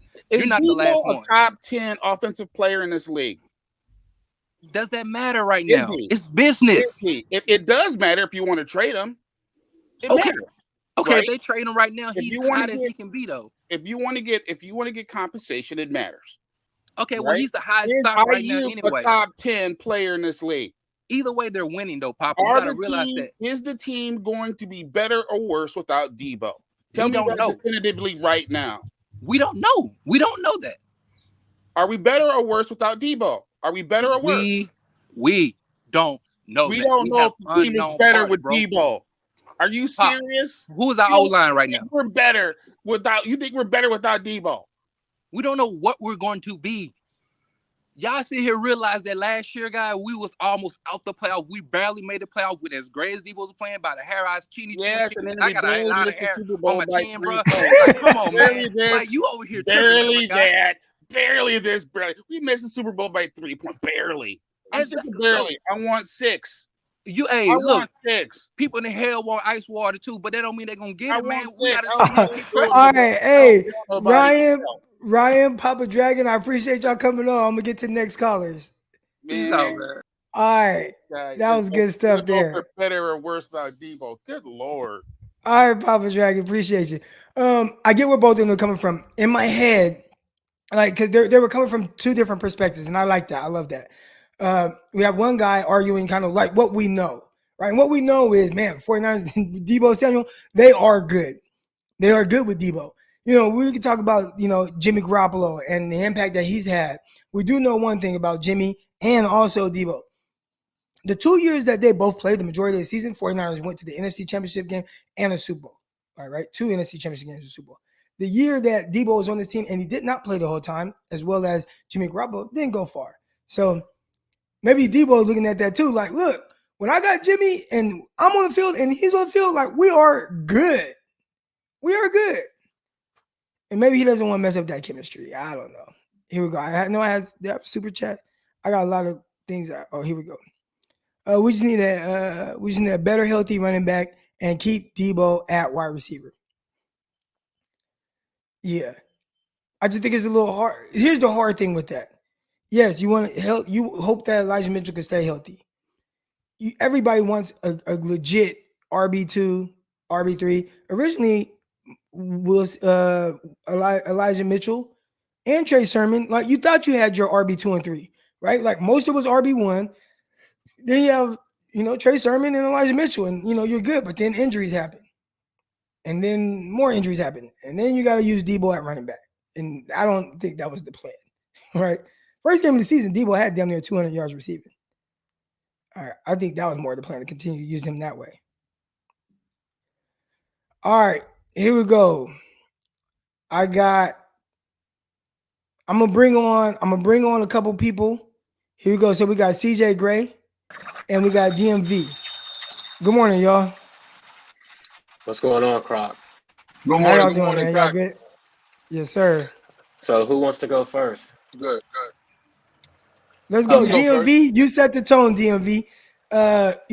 Your thoughts on this situation. CJ Gray, if you have any kind of pushback or you agree, I would love to hear those takes. So go ahead, DMV, you up first.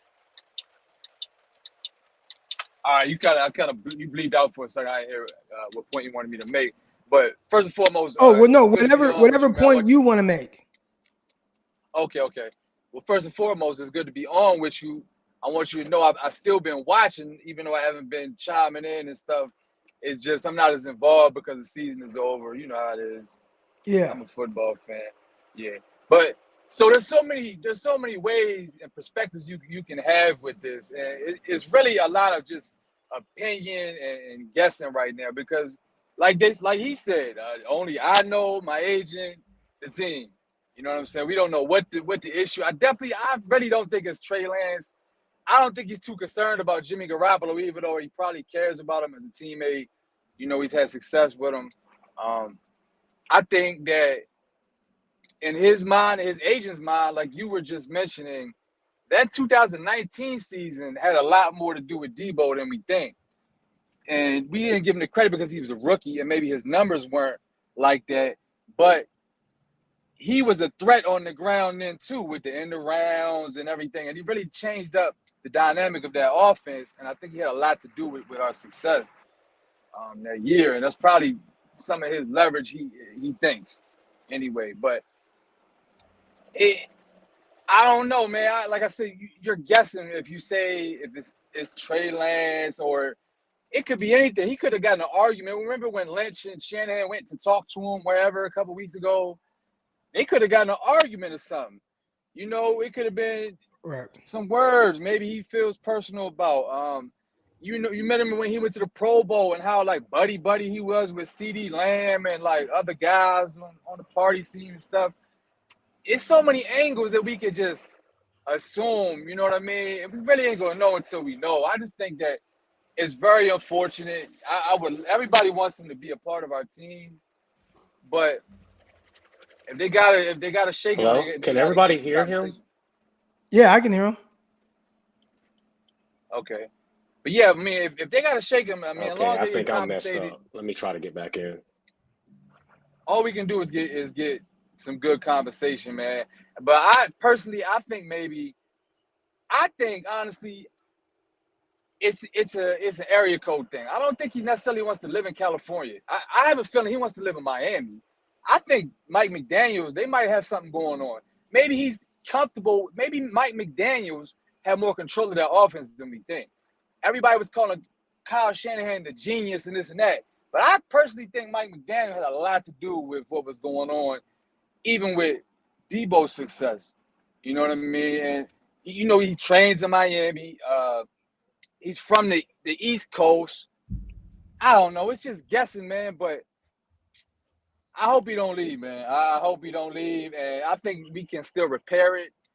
It's not too far gone. I mean, But if it has to be, it has to be. But and one more thing though, I don't think he's gonna be as successful on another team because that offense was built around him in a certain way to make him successful. I don't That's where I have my pushback. So I have my pushback on that one. But other teams are the 49ers, and I doubt he's gonna have that success on another team. All right, I hear you. I appreciate you coming on, DMV. DMV, shout out to him coming on, do his thing. And I appreciate everybody coming on that's listening. Again, over 400 of y'all in here. If you haven't already, hit the like button, subscribe button, all that good stuff. No notification bell. I always forget to say that.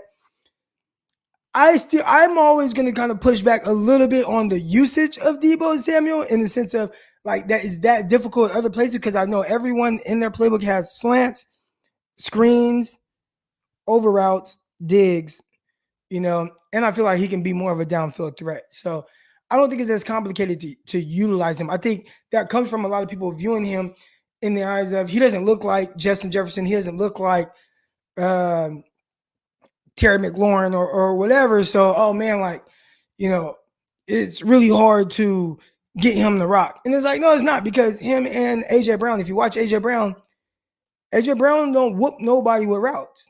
Catch the ball, run after catch. And Deebo Samuel wins a very similar way.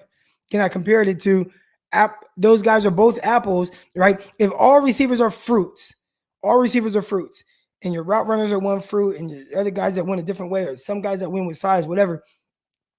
Deebo Samuel and AJ Brown are the same fruit. They're both apples. Now, one might be a green apple, one might be a red apple, but they're both apples. Whereas Terry McLaurin might be an orange. Justin Jefferson might be grapes, but they're all fruit. They all bring value to you, right? And they're different. DeAndre Hopkins might be pineapples, right? But they're all fruits, just different type.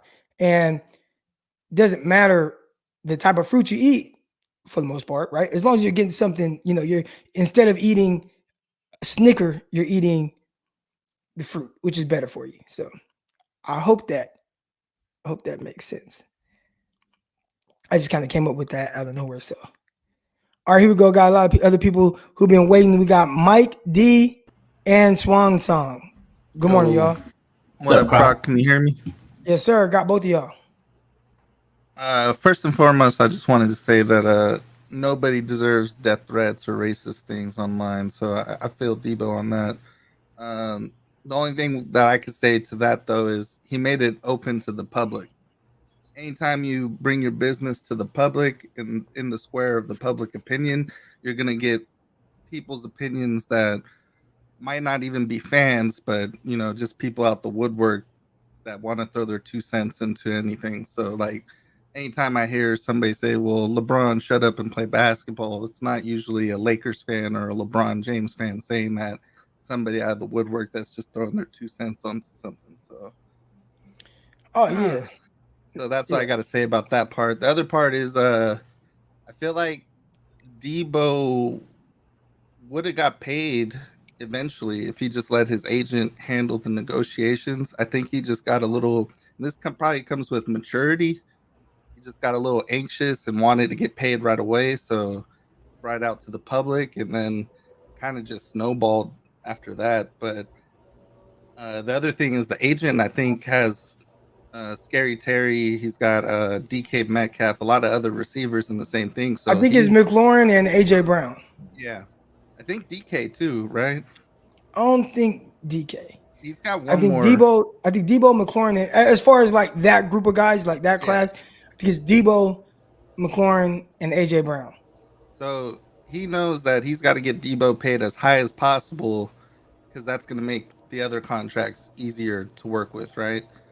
So I think it's a jockeying back and forth. The only thing is I know how the Niners operate, and they're kind of hardball, and I don't see this getting back to the point where, because even back in the day with Navarro Bowman, I think he had one little quote of being disgruntled, and the Niners got rid of Bowman. Bowman gave his leg for this organization. They just cut him the next day. So, and John Lynch's wording for that was as soon as a player thinks that he no longer wants to be on the team, the best thing you can do is just let him go. So that's how I feel the organization rocks. It sucks. I wish we could keep Deebo, but I think just the way things have snowballed, it's going to be really hard to try to keep him at this point. Real quick, let me see if I can hear this. I'm not sure, but Adam Schefter came out. Hold on. So I'm listening to Adam Schefter.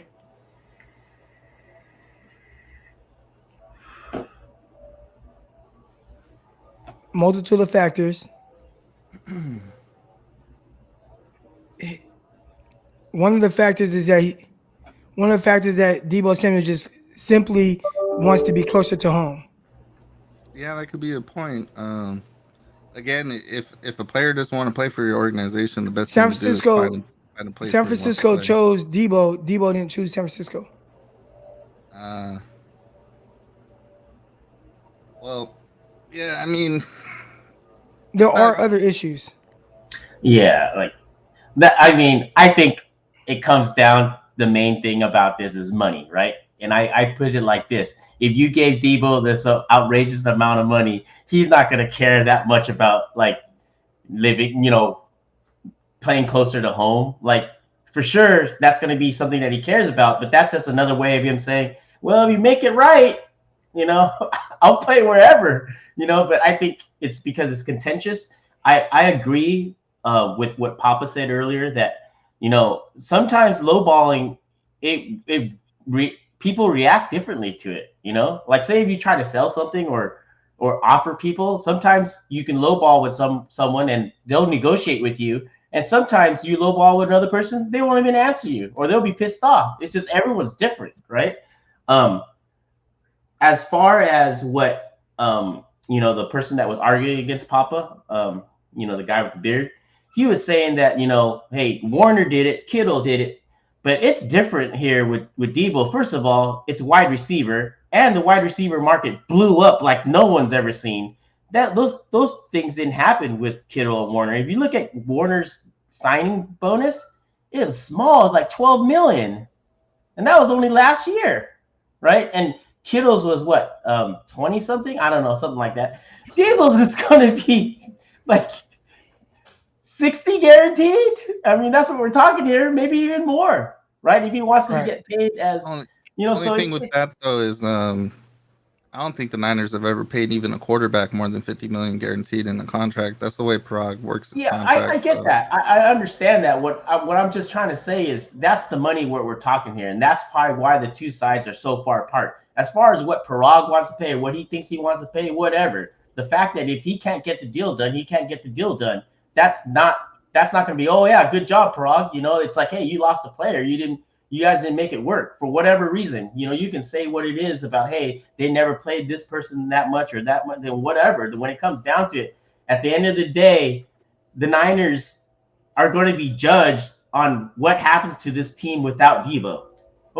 People could say, well, they can't pay that money. But if the Niners go and win 5 games, people are not going to care about. People are going to be saying this: we're a cheap ass team that didn't pay our players that we've actually homegrown, and then they're going to easily pick teams like the Rams and all these other teams that, hey, they've actually won something by paying their players. I get it, you can't pay everyone, but that will be the narrative if we're 5-11 next year or 5-12 next year. Trust me. So it's like, I mean, think about it for this year. Without Deebo, what do you think our record is? Yeah, well, I don't know about next year. I know what it would have been last year. Last year. They would not have made the playoffs without Deebo. Now, here's the thing, though, and sometimes I do this. I remember doing this with like Kevin Durant and the Warriors, and it's like the Warriors, like, y'all can't win without KD, and they lost in the finals. Obviously, they lost Klay Thompson as well, right? But it was like, y'all can't win without KD, and it's like, well, if we didn't have KD, we would have another superstar, right? You know what I'm saying? So that would increase their chances of winning. So there's that. But I appreciate y'all coming on. I got to get to the next callers. Thanks, man. All right, guys.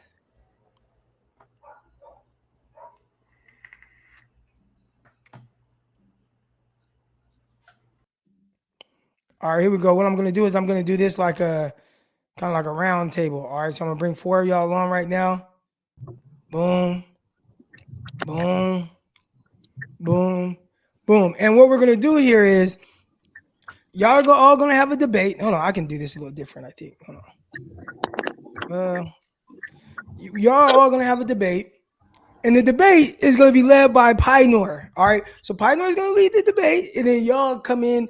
And if you have any pushback, feel free, jump in. I want to hear everybody's thoughts. All right. So Pioneer, what are we talking about? Okay. First of all, I want to say that everybody in this room, I have an agenda to push. I don't care about your feelings. And I think you're all stupid if you disagree. Second thing I have to say is that both. Okay, I don't understand why people think that only one side could be 100% right. I don't think that's the case. I think both sides could be right. So, and it's not about a subjective thing because everybody wants to throw out that word subjective all the time. I think what it is that you have to separate that stupid word from the objectives. And I think the objectives are this: Deebo deserves to get paid. The team also at the same time says, well, we control your rights and we need to do what's best for the team's goal to get a Super Bowl. So, in my opinion, when it comes down to both, I think that you could look at it and say that you're on one side or you're pro player. You could say you're pro team. But at the end of the day, I think both could be right in terms of one wanting something over the other. But for me as a fan, now this is the subjective part. Me as a fan, I'm pro team because I don't benefit from Deebo getting paid. I don't benefit at all from another man's wallet. I benefit from a Super Bowl win. And if you're in the way of that, then I'm going to tell you to go F off. I don't have the patience for you. I'm not a Deebo fan. I'm a 49er fan. I didn't know that Deebo was going to be on this team when I was 10 years old choosing to be a 49er fan. I was a 49er fan to see Super Bowls, not to help people out with their money. That's just where I stand. However, I respect Deebo and I want him to get paid. So if it means that he has to go to another team, so be it. Me, I'm a fan. I'm team 49ers, and I'm about a Super Bowl. Fuck anybody's wallet, bro. It doesn't affect me positively if another man gets paid. I'm selfish. I'm independent. Has nothing to do with me if he gets paid or not, man. All right, Terrence, I got to hear what you. What's your pushback on that? Man, I don't know if I have pushback on those comments, but here's the deal, man. I think Deebo kind of jumping the gun a little bit.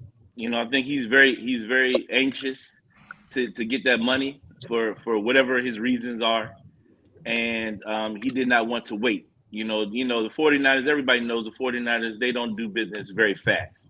Everybody had to wait for their money, but guess what?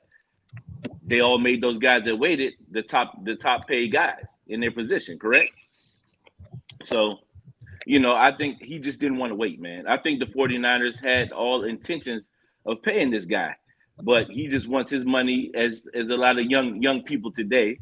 They want what they want now. I want it now. Yeah. I don't want to wait. I want it right now. I see this guy got it. This guy got it. I want it too. I want to get on Instagram. I want to get on the internet. I want to show everybody that I'm paid too. And I think that's a lot of what it is, man. It's a generational thing to me. And I think he's falling into that. I don't know who he has advising him, but if you want to leave, bro, nobody's gonna stop you. Guess what though? That grass might not be greener wherever you think you may be going. Yeah, you might be paid. All fine and well, which is great, man. I'm all for these guys getting paid, man, so they can take care of their families for years to come. I'm all about that. But sometimes, guess what? Be careful what you wish for, my friend, because you could get somewhere like the Jets in football purgatory and stay there for many years, getting your head beat in and never win a game. You know what I mean?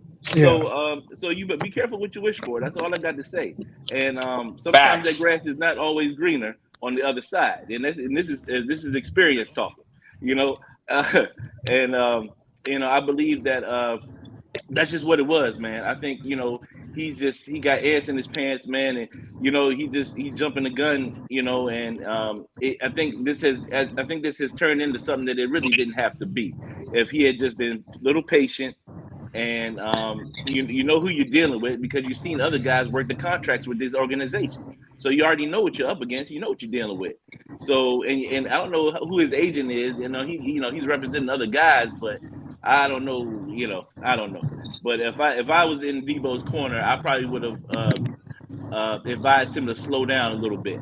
But if the issue is he just does not want to be in California, he doesn't want to be in Santa Clara, then okay, so be it. You got to go wherever makes you happy. You know what I mean? So, but be careful what you wish for. That's all I got to say. Look, Godspeed, because I'm still gonna be a 49ers fan, and we still gonna be rolling, man. Right. I mean, that's how I feel about it. Deebo is a great player. Don't get me wrong. But guess what? Guys graduate college every year, bro. It's always gonna be somebody that's going to be good as well. You know what I mean?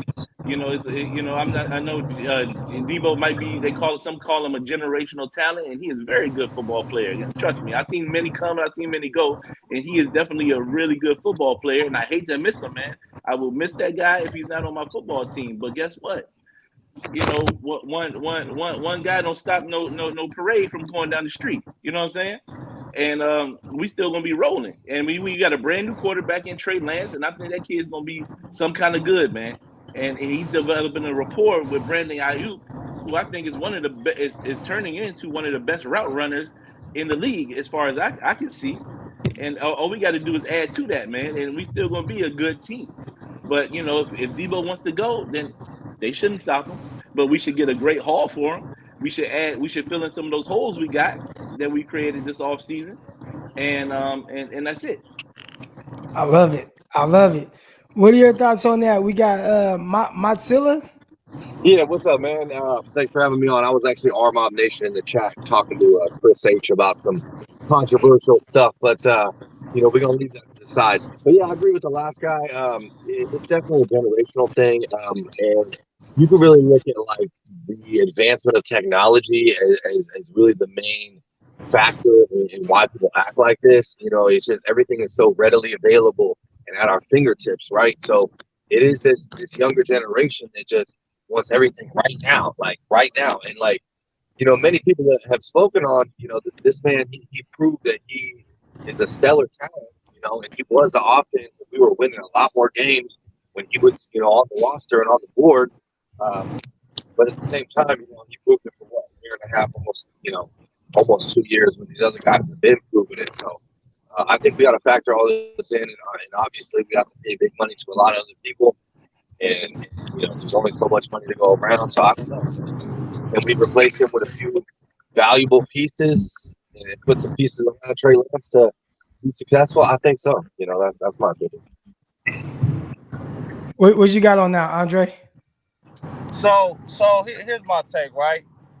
I ain't even mad at Deebo. Oh, and good morning, everybody. Morning.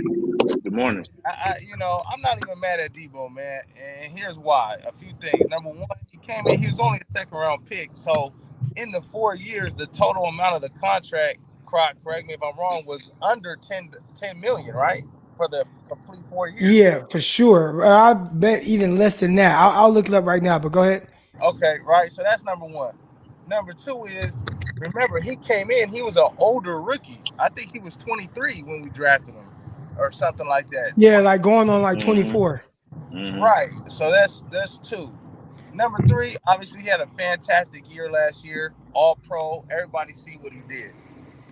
Number four, man, come on, y'all. I'm a Niner fan just as everybody else is, right? But let's keep it real. Just Real quick, Andre, his rookie contract. Yeah. Real quick, Andre, his rookie contract, 4 years, $7.2 million. That's crazy. Okay, there we go, right? So $7.2 million for 4 years. He's an older rookie. He had a fantastic year. And let's keep it real. This is a business. And he understands that, right? He's got to get it while the getting is good. It's just like any of us at our jobs. If you see an opportunity to get a raise or to get a promotion and you get passed over, or they just act like, it's not that big a deal right now, you're going to feel slighted, right? And you're going to be like, nah, that ain't right. I'm going to go to another company that's going to value me and give me what I want because I got a family to feed. So because of those reasons, I ain't even mad at Deebo, right? But here's where if this is true, this is where I lose some respect for that guy. If he really is concerned about how he's being utilized, come on, bruh. Don't do that. Don't do that, bro. Like, because my thing is, number one, you have a great relationship supposedly with Kyle, right? So tell him that. Tell him you don't want to do that. Communicate that, right? I'm sure he would accommodate you. Number two, that's part of the reason, bro. I think he had was it 8 or 9 touchdowns rushing? Yeah, eight rushing touchdowns. Oh, so, damn. bro, more than half of your touchdown production was because you were running the football. So, bro, you wouldn't even have And he been asked a for it. Pro Bowler if you didn't run the football or an All-Pro. So don't bite the hand that feeds you in that way. Don't turn around and then all of a sudden there's clips and audios of you, give me the ball, run it again, let's put it in the box. And then Running the play. interview at the Pro That's Bowl him. talking about, oh yeah, we created a new position. I'm a wide back. Like, That's you're that promoting immaturity. yourself. You're promoting the usage yourself. And now to turn around when it's convenient for you to say, oh, well, I don't like the way I'm being utilized. I hope that's not true, because I'll lose a lot of respect for Deebo in that way. Keep it real. If the real reason is just because you like, look, I feel disrespected, y'all really undercut me on the offer, and I want to be closer to home anyway, so here's my opportunity. I want out. Y'all playing me. Keep it real. Say what it is. Don't talk about, I don't like the way I'm being utilized and da da da. Like, stop it. Stop it. But All right, that's it, man. man. Hey, That's what I got, bro. I like it. I appreciate all y'all coming on. I got one more person that didn't speak yet. CJ Gray. Hey, that impersonation was fire though. Yeah, I'm here, man. I'm having a hard time honestly believing the whole usage thing because if you pay Deebo the Same. 25 million per year, logically you wouldn't use him in that way anyway. The organization and the coaching is gonna be like, look, we got this dude, we paying 25 million. We can't run him between the tackles like that because we're gonna get him hurt. True. So his concern about being used that way, logically the organization wouldn't. And then also too, if he is moved to another team, that other team sees his attributes and sees the way he was successful. They're going to come to him and want him to be used in that way too on some occasions. So True. I just don't know what his end game is Can I push? from the usage standpoint. So ultimately, I just gotta assume that it's just about the money, Yo, and Croc, And the can and I money push goes everything that down. else, too? and Right. everything else is just fluff Money goes outside down of because that. he's running back, right? And I Value's think the up. 49ers didn't offer him a respectable contract. That's all. Right. That's the only thing it was. And like me personally, I acquired a degree. And I went into an HR office after I acquired my degree. An HR person told me, just because you got a degree don't mean we have to give you any more money. And from that point, I was done. It don't matter if Right. they came 6 months, 7 months later and said, hey, we got this money for you. You Thank disrespected me. I'm looking for another job now. Exactly. And so Exactly. from my standpoint, Deebo laid it on the line. 3rd and 7 in Green Bay. The man took us to the championship game. It wouldn't have happened without him. That man was limping Exactly. off the field after he did that. He laid it all on the field for you. And now you're going to come to him with this disrespectful contract while you have that bum Jimmy Garoppolo on the bench making $26 million. Come on, man. Make it Straight make up. sense. It's like we in a Twilight Yeah. Zone or something. So that's pretty much all I had on it, on that angle of, Well, and then him going home and stuff like that. I don't really believe that either. I just think it's all about the money, Craw. All right, man. one thing I want to add. Oh, go ahead. Though, Yeah, you one can I flight add away, dog. something? Come on. How long does it take to fly? Listen, I don't even want to play devil's advocate because I believe everything that everybody said on this panel right now, and it sucks because I wanted to shit on somebody. But Yeah, in terms of Deebo, right? The only argument I think that he legitimately has, but what reveals a lot about the 49ers is this.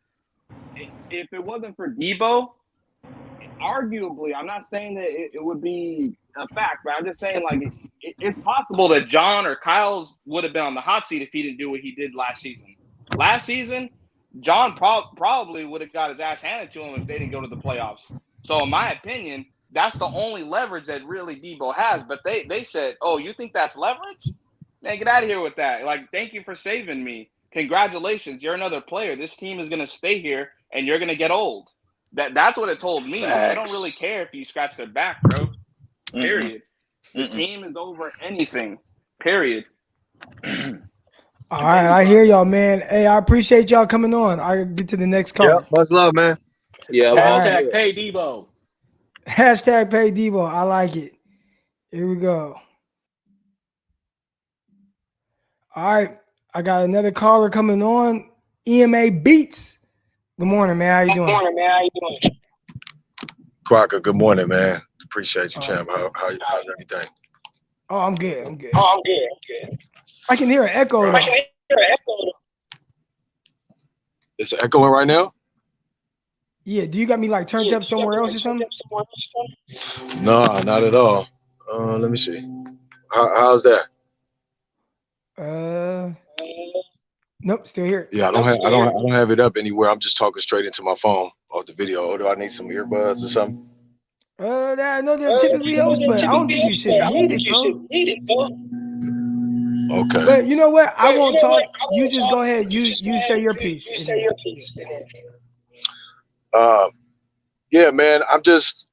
I kind of feel like at this point, with the things that Deebo has been saying, about him getting, death threats and all this different stuff. I think he's kind of dressing it up, to where he can set the stage to, be able to make his departure. Him meeting with Mike McDaniel, I feel like maybe that was some, Mike McDaniel was probably giving him some pointers on maybe not ways to get out of there, but maybe Deebo already wanted to kind of go.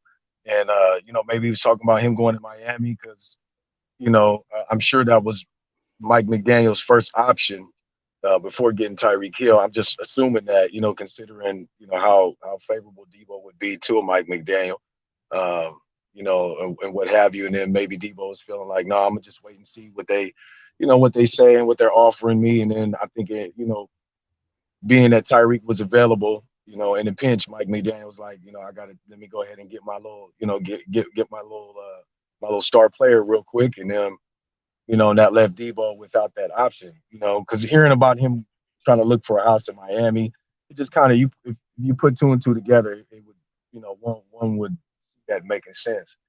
That could have possibly been one of his destinations. But like at this point, I think it's pretty much tainted to a point that, maybe it's irreparable. And Deebo coming back and it's being one happy family again. I mean, tensions have been too high. Not saying within the players, player to player, but just with the organization. And then in this case, Deebo as an individual player, you don't want to keep a guy who's not happy where he's at. You know what I mean? And us trying to franchise tag him and do all these extra things, if he doesn't want to be here, there would really be no point, because that would affect his performance. It would affect the energy and his attitude, just within the team. And, that would offset the continuity and overall flow, in my opinion. I hear you. I got the echo, so I'm not gonna say too much, but I think I like all your takes. I'm gonna get you off now. All right, champ. Appreciate it. All right. That was good stuff. Some more good insight. I did highlight. I have a bunch of star tweets, so I'm gonna get to some of those right now. Shout out to this, my guy, No Way Jose. I was on Croc Channel when he only had 10 people in here. I don't think I ever only had 10, but like 50. There was a time where I only had like 50, 60 people in, and now they consistently have over, 350, 4, 250, all that. It's a blessing. I appreciate everybody that supports the channel. Here's a good one here. Bro, why the hell would Mike McDaniels give Deebo pointers on how to leave? Because they could just be homies, right? Here's the thing. like everything don't got to be about business or stuff like that. Some things can be just about like, man, like that's my homie. Like anybody, like if you're a player and you like, man, I'm gonna go chill and have lunch with one of my old coaches, like that's probably your homie. Mike McDaniel's not old. He's in his 30s, but it's not like he's just this like old. So I'm 34 years old. I bet McDaniel's maybe a couple years older than me or so, right? I could go and have lunch with a 20-something-year-old that I've had, a relationship with or friendship with or whatever, and just talk and give my advice on certain things. So I don't think that's too far out of the realm of possibility. Here we go. So I do got some. Where's the super chats? Make sure I get to those first. Niners, Dodgers. Deebo must not trust Lance to help him get paid. Well, here's the thing. Deebo doesn't need Trey Lance to get paid because Deebo can get paid right now. You know what I'm saying? So he can get paid now before he even touches the field with Trey Lance. So I don't think that's the situation. At least like from that perspective. We got Juan here. He says, when's the next Locked On Niners live? Excuse me. Maybe tonight. I'll ask Peacock. Maybe tonight. I'll be pushing to go live a little bit more. Peacock's the one that, he's more selective with it. So we'll see what Peacock does, what he wants to do. All right, here we go. Now to some of the super chats that I liked, or not super chats, but just tweets that I starred. Make sure I get to this, trying to make sure I see these along. Oh, here comes the super chat here. It was obvious this was an emotional response. He is butthurt. They had not offered him a new contract. I heard that in the video. Something along the lines of, I think AJ Brown wasn't offered nothing more than $20 million, and Deebo wasn't offered a contract. Now, again, being offered a contract and like negotiations and things like that, I guess they could be two different things. They could be coming in like, all right, these are some of the things that we want to negotiate with you. We're thinking around this number. Maybe it's not officially like printed out, but I don't know if that's a soft offer, hard offer. I don't know how those things work. The only time I've ever dealt with negotiations was in the Arena Football League when I was a free agent there, and they did. Yeah, I guess I had different offers, but some of it was just conversation and not like an official offer. But it was like, hey, these are some of the things that we could do for you. Now, it wasn't an official offer, but they were just telling me some of the things, and okay, we could probably do this, but there wasn't anything right there for me to sign. So I don't know exactly how that works, but he definitely, I don't want to use the word butthurt. I think emotional response. I think you're pretty accurate by saying that. Terrell Owens 48 still playing. You are 34. What's your excuse? Terrell Owens is in a lot better shape than me. I'm getting back in shape, but he's a freak. He's just different. Oh no, he's different. He got some different blood or roots in him, and I don't know. He got something different going on for him to be damn near 50 years old and still be able to play at the level he is special. T.O.'s just different. Here we go. We had Sonia. She says, you don't give up 3 first-round picks and then tell everybody he's not ready after 2 years. Basically, when you give up that many picks for one guy, don't put them on the bench. My pushback or my question would be, who has said Trey Lance isn't ready? Or again, I think I think we have to, what does ready mean? Right? So we have to know that part as well. Is Trey Lance ready to take the field in a must-win game? And if you don't win the game, you don't make the playoffs against Houston Texans. Can he pull out that game? Is he ready for that? He was. And now, if there's a question if he's ready for that over an entire season, I guess we'll have to find out. But Kyle Shanahan has come out and said, hey, we're happy with where he's at right now, and he's moving forward. And that's why we're willing to trade Jimmy Garoppolo. So I don't think that he's someone that they just want to put on the bench. That's just kind of my pushback on that. People are just saying Trey Lance is a buzz when he hasn't even played. Right. I mean, he's played 2 games. And again, if you went off of 2 games for most of these other quarterbacks, it probably wasn't very good. Right. Mac Jones, who everyone loves, he started the season 2-4. Even to close out the season, the Patriots lost 4 out of their last 5 games. All right. Again, the New England Patriots lost 4 out of the last 5 games, the one win in those 5 games was against the Jacksonville Jaguars. In the 4 losses, he threw 7 interceptions. Not perfect. Is he a bust? Somebody made playoffs. I mean, Pro Bowl. I still don't know how. Is he a bust? No. I don't know what Mac Jones is going to be. Who knows? But I know one thing. If Trey Lance threw 7 picks in 4 games and there was 4 losses, what would the narrative be on him? That's crazy. Here we go. Deebo Samuel knows Trey Lance is not the answer. I don't know if Deebo, maybe Deebo can view it from the standpoint of, man, maybe there's some drop off in my production. I want a quarterback that's going to be more consistent with getting me the ball. Maybe that's how Deebo's thinking. I don't know. I do know this. In the 2.5 games that Deebo Samuel played with Trey Lance, Deebo had over 200 yards receiving and 4 touchdowns. 3 receiving, 1 rushing. So the production didn't drop off like that. I don't know. And again, that's with no rapport. That's with 1 week of practice with this guy. Trey Lance didn't run with the ones. He was second quarterback throughout camp. No first team. He was scout team during the season. So there's actually like no rapport with Deebo Samuel. Nobody knows what Lance is, bust or superstar. We won't know until it happens with snaps. I 100% agree. I 100% agree. That's why I started that one. I don't know what Trey Lance is. We will find out. He'll play a full year, and we're going to find out. Deebo is on his way to get 1,700 receiving yards, a pure wide receiver. Why does dudes diminishing that skill set of his? Let me reread this. He was on his way to get 1,700 yards receiving as a pure wide receiver. Why these dudes diminishing that skill set of his? Again, it's because he does it and it looks different. But again, go back to A.J. Brown. I'm going to keep going back to that because if anybody watches A.J. Brown, who does he route up? He's not routing people up, but he wins. And that's the same with Deebo Samuel. I feel like Deebo has routed more people up than A.J. Brown. But A.J. Brown, he's a terrific receiver. He's terrific. Love A.J. Brown. Love him.